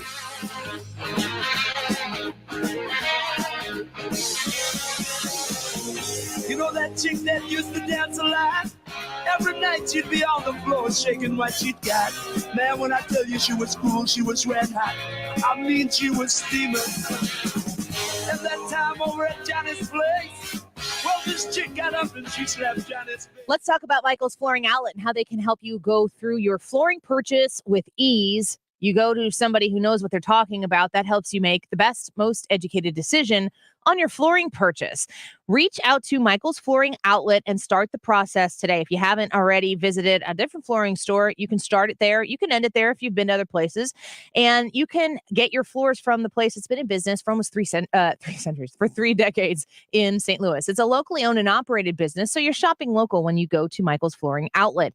Carpeting, beautiful carpeting, cozy, warm, just welcoming carpeting. I'm a huge fan of carpet in the right places in a house. The Mohawk Smart Strand lines are wonderful for being able to live up to the life you're going to live on them, and also being able to push back. They've got hypoallergenic opportunities for you. They also have ones that are going to withstand those pets that you love and have in your home, and those little kid feet that spill stuff all the time, essentially.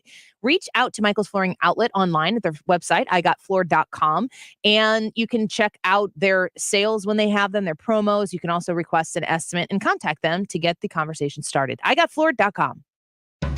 What's it like to go to the South Pole? How do some animals change color? Can you catch a liar? That's dangerous territory. Can you trust a gut feeling? What about yawns? Yes, yawning is contagious. Mike Simpson here, and on my podcast, I've Got Questions. We go through all these things we're curious about and some stuff you probably don't expect. Yo, strawberries are not even fruits at all. So what are they? I've Got Questions. New episodes Thursdays on the free Odyssey app or wherever you get your podcasts.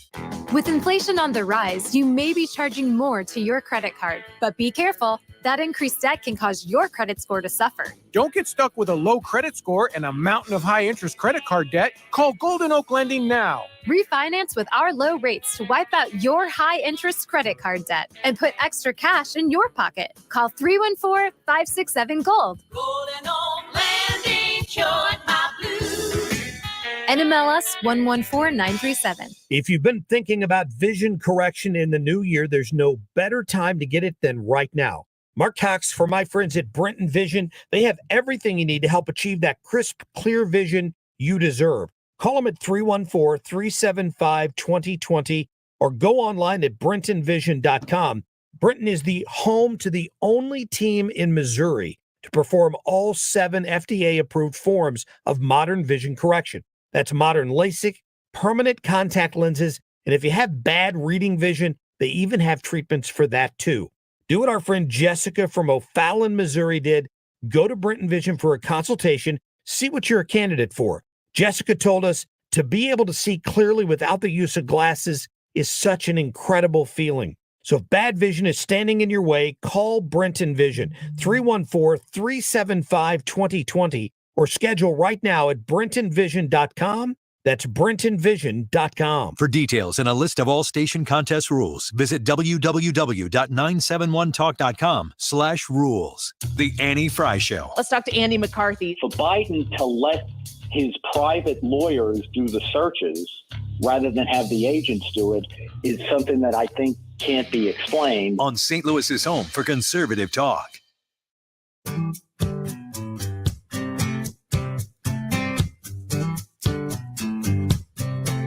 Well, the truth, well, it hurts to say. I'm gonna pack up my You're bags listening to the and I'm Annie gonna Frey Show. go away. I'm gonna split. I can't stand it. I'm gonna give it up and quit. Ain't never Follow Annie on coming Twitter back. at But Annie Frey Show. Before I get to going, I got to say, I know you used to love me, but that was yesterday. And the truth, I won't fight it. When the love starts burning, you got to do what's right. Whoa, lover, lover, lover, you don't treat me no good. Did you guys hear about that story, what the Biden administration's rule has been on 401ks? No. I was reading this last night or this morning. I was like, wait, what? Well, it's a story because Joe Manchin is joining Republicans in opposing this. And I'm moderately annoyed at myself that it had to be a Manchin thing that made it come across my phone, my information. Here's from Fox News. Every Republican senator and Democrat Joe Manchin are introducing legislation that they hope will terminate the Biden administration's new Environment, Social, and Governance, which is shortened as ESG. You've all heard of that before. The administration's new ESG rule, which they say politicizes the retirement savings for 152 million Americans. 152 million Americans is a lot of Americans. Yeah. The Biden administration's Department of Labor unveiled a rule in November set to go into effect on January 30th, which is a couple days ago, so this would be in effect. It allows retirement plan managers to factor in environmental and social issues into their investment decisions.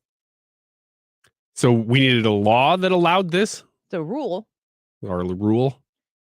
The bipartisan disapproval resolution led by Senator Mike Braun, Republican of Indiana, is introduced Wednesday, and a companion bill in the House will be introduced by Congressman Andy Barr from Kentucky. Congressional passage of the resolution will allow Congress to overrule the administration and kill the regulation. So, according to Braun, President Biden is jeopardizing retirement savings for millions of Americans for a political agenda. The senator said, in a time when Americans' 401ks have already taken such a hit due to market downturns and record high inflation, the last thing we should do is encourage fiduciaries to make decisions with a lower rate of return for purely ideological reasons. That's why we are proud to stand up against this rule for the millions of Americans who depend on these funds for their retirement. Senator Manchin told Fox News Digital, at a time when our country is already facing economic uncertainty, record inflation, and increasing energy costs, it is irresponsible of the Biden administration to jeopardize retirement savings for more than 150 million Americans for purely political purposes. He said, I'm proud to join this bipartisan resolution to prevent the proposed ESG rule from endangering retirement incomes and protect the hard-earned savings of American families. I encourage my colleagues on both sides of the aisle to support this important resolution to ensure Congress is promoting economic security for West Virginians and Americans, not further exacerbating the serious economic challenges they are already facing. So a group of 25 states last week filed a federal lawsuit against the Biden administration over this rule, and the Utah Attorney General, Reyes, says it would put millions of Americans' safety net retirement plans at risk. So essentially what they're saying is, you entrust your 401k, like you don't manage your 401k. I don't know. I know who I log into to see who our company partners with, so it can come out of my paycheck. It goes in the 401k, and then hopefully it makes money. This Biden administration rule says that those fiduciaries who are tasked with making the most out of your retirement can also consider environmental causes when they are investing your money. Whoa. So they get some sort of incentive or kickback or benefit with this rule that wasn't there before, is my assumption. No, I don't think that's a fair. It doesn't say they get anything. Is it a can consider that or must consider those things? Can.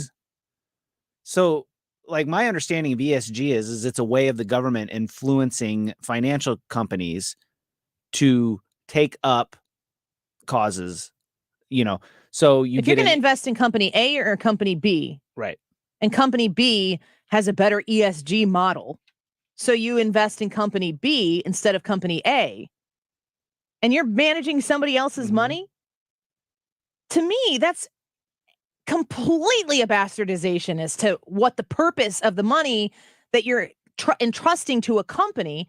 They're supposed to only care about maximizing your returns. The Biden administration says, oh, these companies can also take into account the environmental, social, and governance of these investments into where they put their clients' money.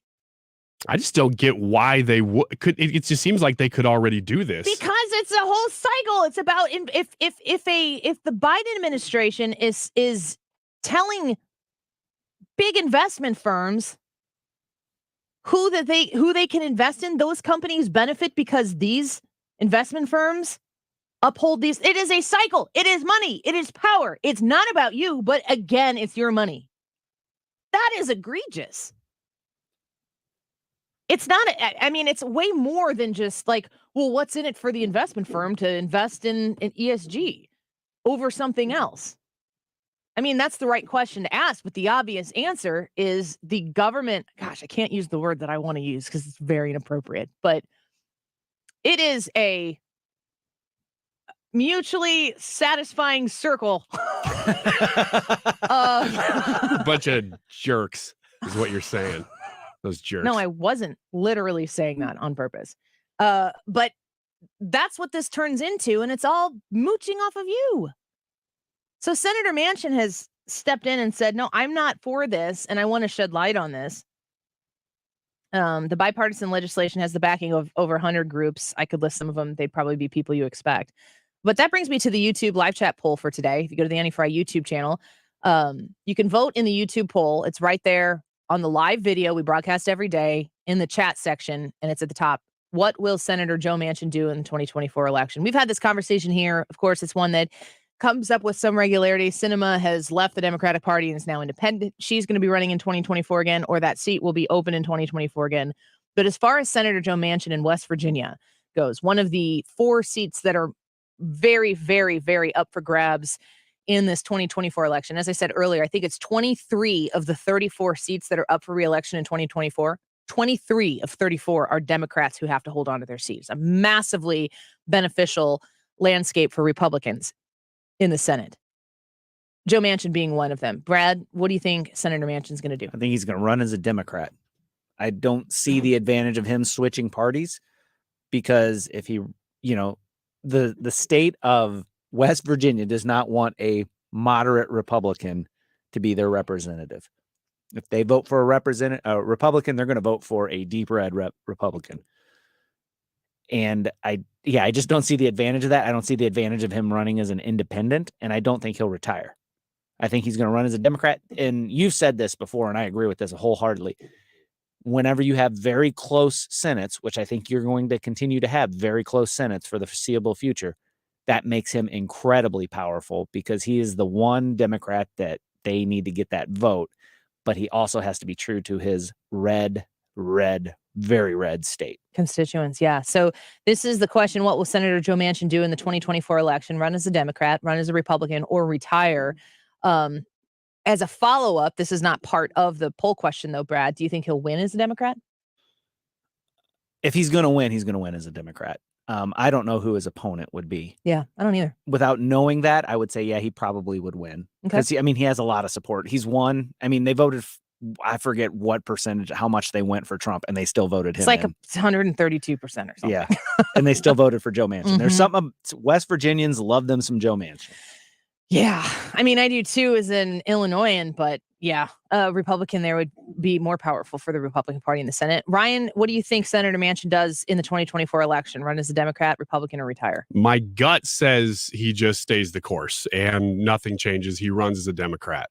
However, I could very much see him retiring and running for president if Joe Biden announces that he's not going to.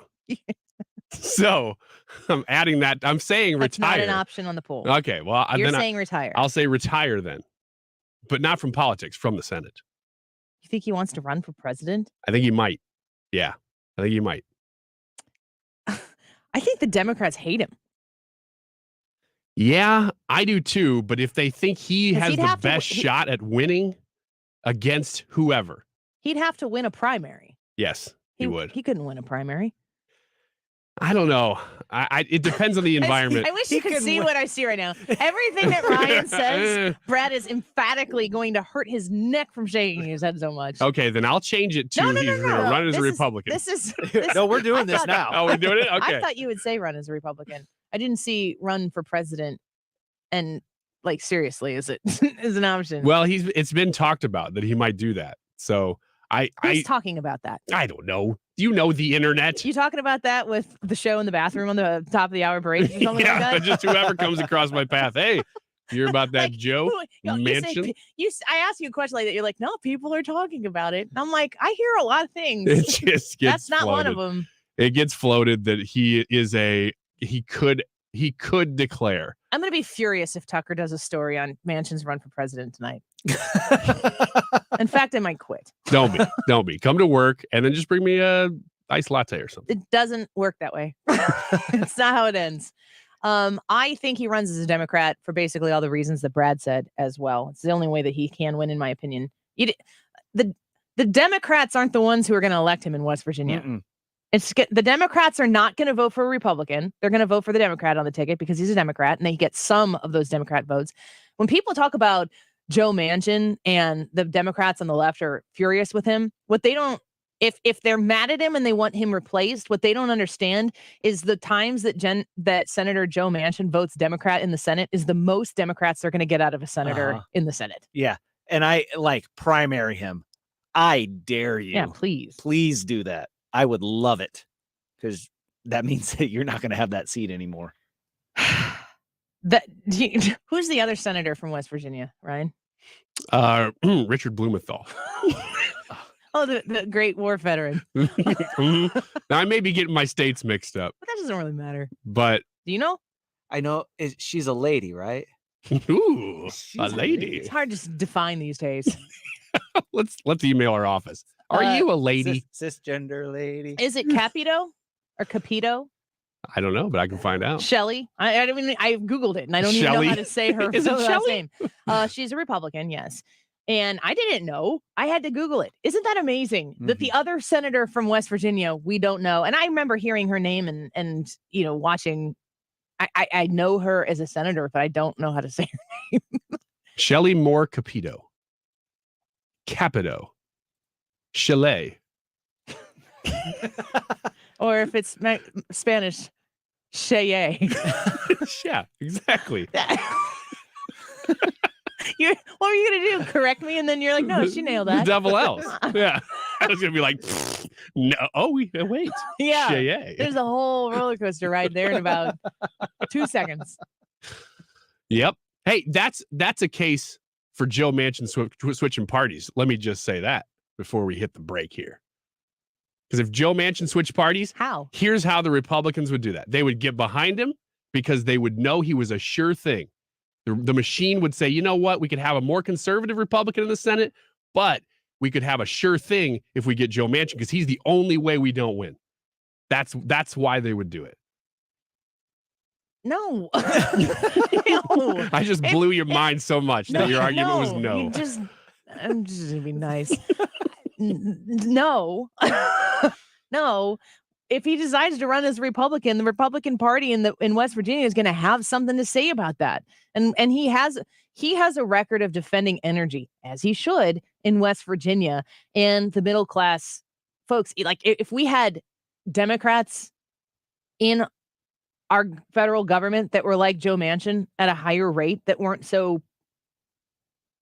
married to the talking points of the party, the people on the left are going to say, Annie, the same thing about the Republican Party. It's probably true.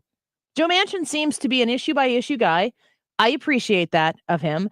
As any good Republican, he is my favorite Democrat, but that's only because he's the closest to a Republican. But that wouldn't make him my favorite Republican if I had the choice. He'd be your least favorite Republican, but at least he'd be a Republican. Well, I'll tell you what, being the least favorite Republican in a primary is not good.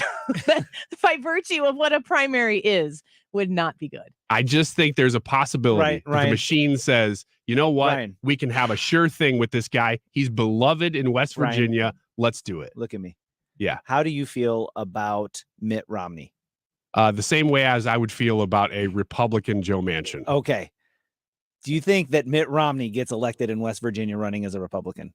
Mitt Romney got elected in Utah running as a Republican. That's not the question. But that was a bait and switch, too. That's not the question. Does he get elected, or do they run somebody against him and he gets beat in a primary? No, I don't think that he would get beat in a primary. I think regardless of what he does, he's the winner. Mitt Romney would win in a primary? No, not West Mitt Romney. Virginia? I'm talking about Joe Manchin. Well, he just asked you a straight question and you refused to answer it. I no, I didn't. I said he did win. Brad? But that's what I'm saying. That's how Republicans would feel about a Republican Joe Manchin, because whenever he becomes a Republican, he's going to have to start voting Republican a lot more than what he does now. Which I'd be fine with. I hate this so much. Let's just go to a break. I can't even. Just like not. Do you even know where the button is? He's so flustered. It's because I beat him. You did not beat me. You just ran in circles. We'll see what the internet says about it on the chat. They don't even know what you just said. Nobody knows what you just said. You just argued with yourself and came out the winner. That's what happened. Cheers to me. Let's get the. Oh God, I hate it so much. I hate it so much. Hannah, let's do the poll results when we come back. If I'm still here, otherwise just take over. We'll be right back. Walk out the door, lover, lover, lover. You don't treat me no good. You're listening to The Annie Frey Show. Follow Annie on Twitter @AnnieFreyShow. You don't treat me no good no more.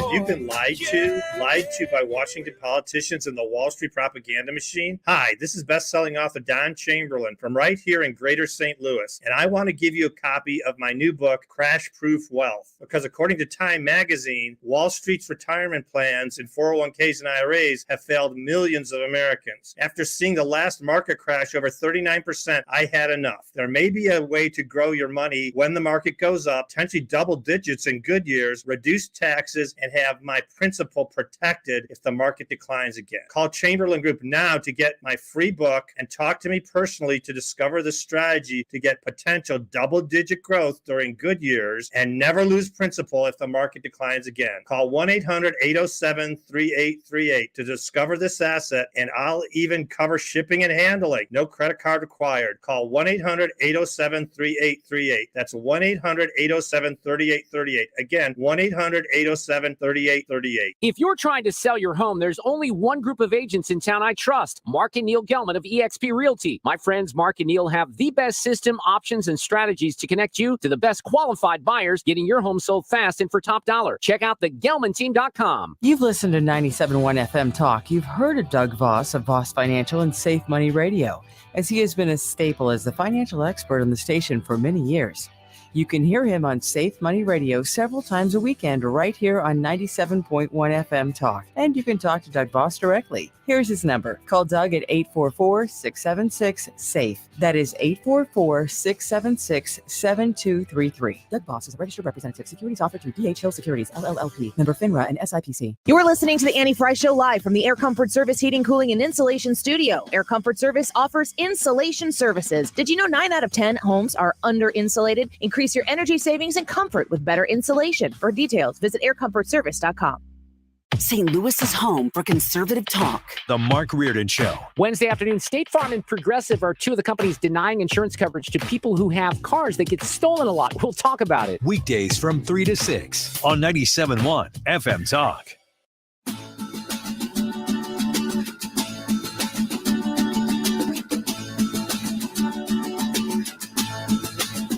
Stop me on the corner.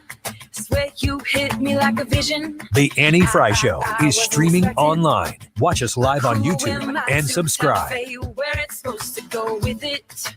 Don't you blink, you might miss it.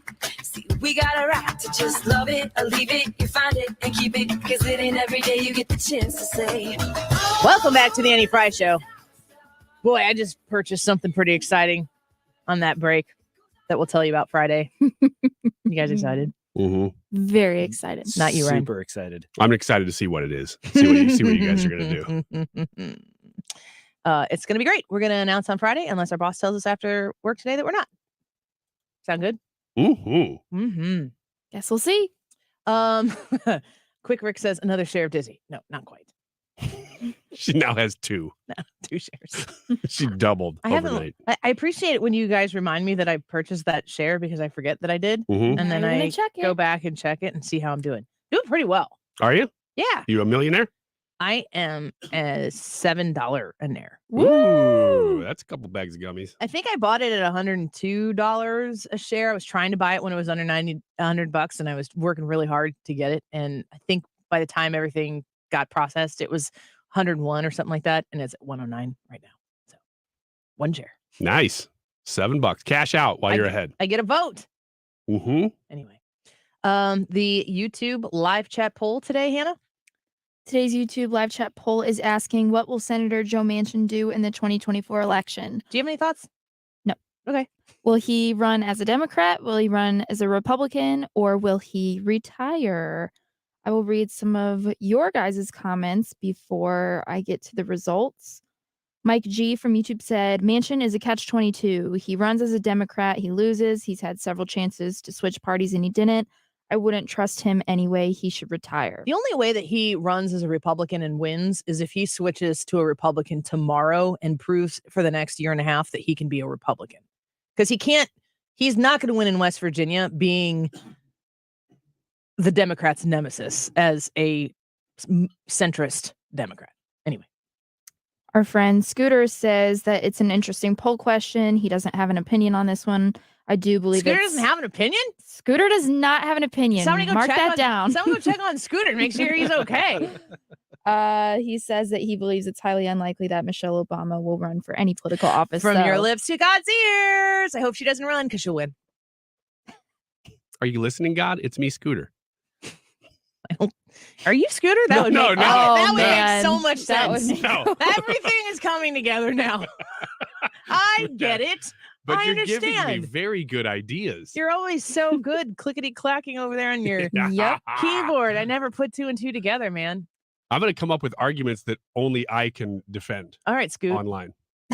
We're going to I'll start call you calling from you now Scoot. Katie from YouTube said Manchin is 75, so retiring should be on his radar, but I've noticed that politicians don't like to retire at a decent age. Given that, he will most likely run for the blue team once again. Thoughts? Joe Manchin to the St. Louis Blues. They could use that help. He doesn't have the same pep in his I'll step tell as you he what, once though. did. You put Joe Manchin in the goal, he's good at blocking things. Oh, man. Carry on. Solid. Man. There's tomorrow's promo. That was- Hannah. If that's tomorrow's promo, man, I'm not happy about it. No. The show is that good. That's the promo. Sorry. Oh, Jordan Bennington pulled something. They're going to have to bring in Senator from West Virginia, Joe Manchin. He blocks things What? every chance he gets. We'll see how he does Oh, against the Colorado looks like Avalanche. he's much more effective in the Senate. Oh. 75-year-old man playing goalie for an NHL team is not what we hoped. Or maybe it is. Maybe it's exactly what we hoped. Maybe it's what we expected. Maybe you're not a Blues fan. I'll tell you what, I don't catch every Blues game. But the first game that Joe Manchin is in goal for the Blues, I'm going to make sure I watch that one. Maybe even come downtown and watch it at a bar with everybody else, like the Stanley Cup. If I were in sports talk radio, I'd be making Adam Wainwright 42-year-old jokes. He's the oldest guy in the majors now, Yeah. correct? He's going to do work. He's the too. oldest guy? Yeah. Wow. He's grandpa. It's going to be I didn't know amazing. that. He's going to be great. Yeah, that's going to be fun. He's grandpa. He owns it. All right. Paul Waino. Jackie S. on our Papa. YouTube channels. He's like our age. Yeah. I think almost exactly the same age as me. Imagine if we were at our peak. Great Uncle Charlie. That's why you don't go into baseball. That's not why I didn't go into baseball. That's why I didn't, because I'm like, oh gosh, I'll peak too early. 7th grade Little League. Yeah. When your 65-mile-an-hour fastball. Yeah. But try telling that to goalie Joe Manchin. Clearly, he hasn't peaked yet. Scooter says Manchin is huge. He'll block 75% of the goal just standing there. I've always wondered why they didn't just get some giant guy who's not really that athletic. I didn't but know is that really this was big. going to result in me Googling Joe Manchin's height today, but here we are. I'll let you know. Katie Thank Matthews just commented, wow, I never expected all of you to take the blue team comment to that direction. Me either. Me either. We don't keep you on your toes. Katie. All right, I'll read another comment. Jackie says Manchin is 75, and with all that turmoil, I don't think he'll run again. She did vote that he'll run as a Democrat, but she changed her mind. Maybe he won't run again, but he will skate again. I'm going to stay on that. for Joe a little Manchin, while. 6'3". 6'3", Wow. pretty tall. I also see 6'4" and 5'11". So it's a ballpark. Somewhere.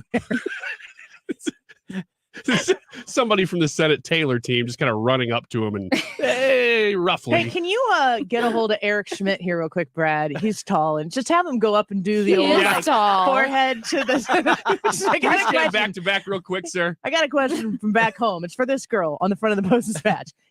Remember her? Have him stand back. Question for the junior senator from Missouri. Yes. Yeah. Can me and Joe Manchin stand back to back real quick, please? Need to do a height check.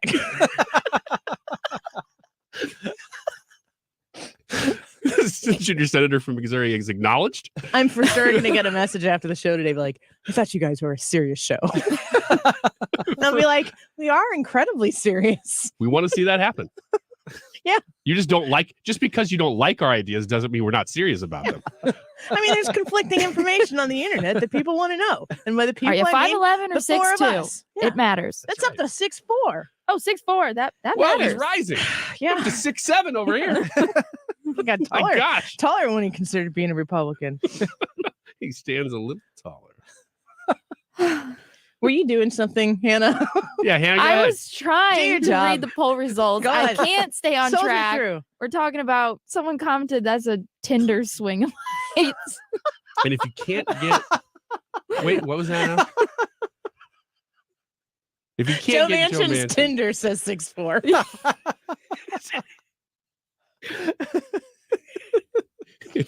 his dating profile may be exaggerating. a bit. Always wanted to date a senator. He's too short. Andrew Schwab's in the chat here. He says, how do you guys feel about Trump's NFTs? We don't have time for that. No. No. What we want to know is how tall is Shelley Moore Capito? Or how do you say her name? Do you want to give the results to the poll? Or do you want to Sure. keep doing this? I don't want to keep doing this. Okay. Today's YouTube live chat poll is asking, what will Senator Joe Manchin do in the 2024 election? Will he run as a Democrat? Will he run as a Republican? Will he retire? Or will he be on the St. Louis Blues? Didn't have that in there. There's the presidential aspirations, and the Blues goalie aspirations that I just completely overlooked. All right. 52% of the people said that Joe Manchin will run as a Democrat.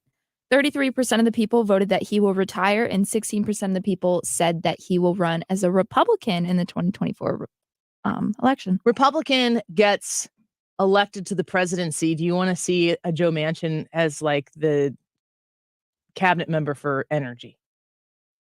Not really. Is he into he's not really into the ESG stuff, right? No, he's not. But he just basically defends coal. I mean, that's what he does, and it's for his state. I don't think he has like broad, smart economic policy on energy. He just kind of stands up for the driving force behind West Virginia. I do. I want to see him as Secretary of Energy, which means that West Virginia is going to have to replace their senator, and they're not voting for a Democrat. Ooh, that's 3D chess. Yeah, and he's going to back coal because that's what he knows. He's going to back traditional fossil fuels and energy And it's like the Secretary of Energy. You serve at the pleasure of the president. Shoot, who cares? Make him transportation secretary for all we care. No, we want him to have a good job. I Can't think do it's any worse. No, I think it's a smart move for the exact reason that Brad just articulated. Anybody want to go back to the honorable senator from Alabama, surely to be replaced by a Republican that was made attorney general? Yeah, attorney general. What's his name? Forgot his name. Jeff Sessions. Jeff Sessions. Ah. The biggest mistake of Donald Trump's presidency.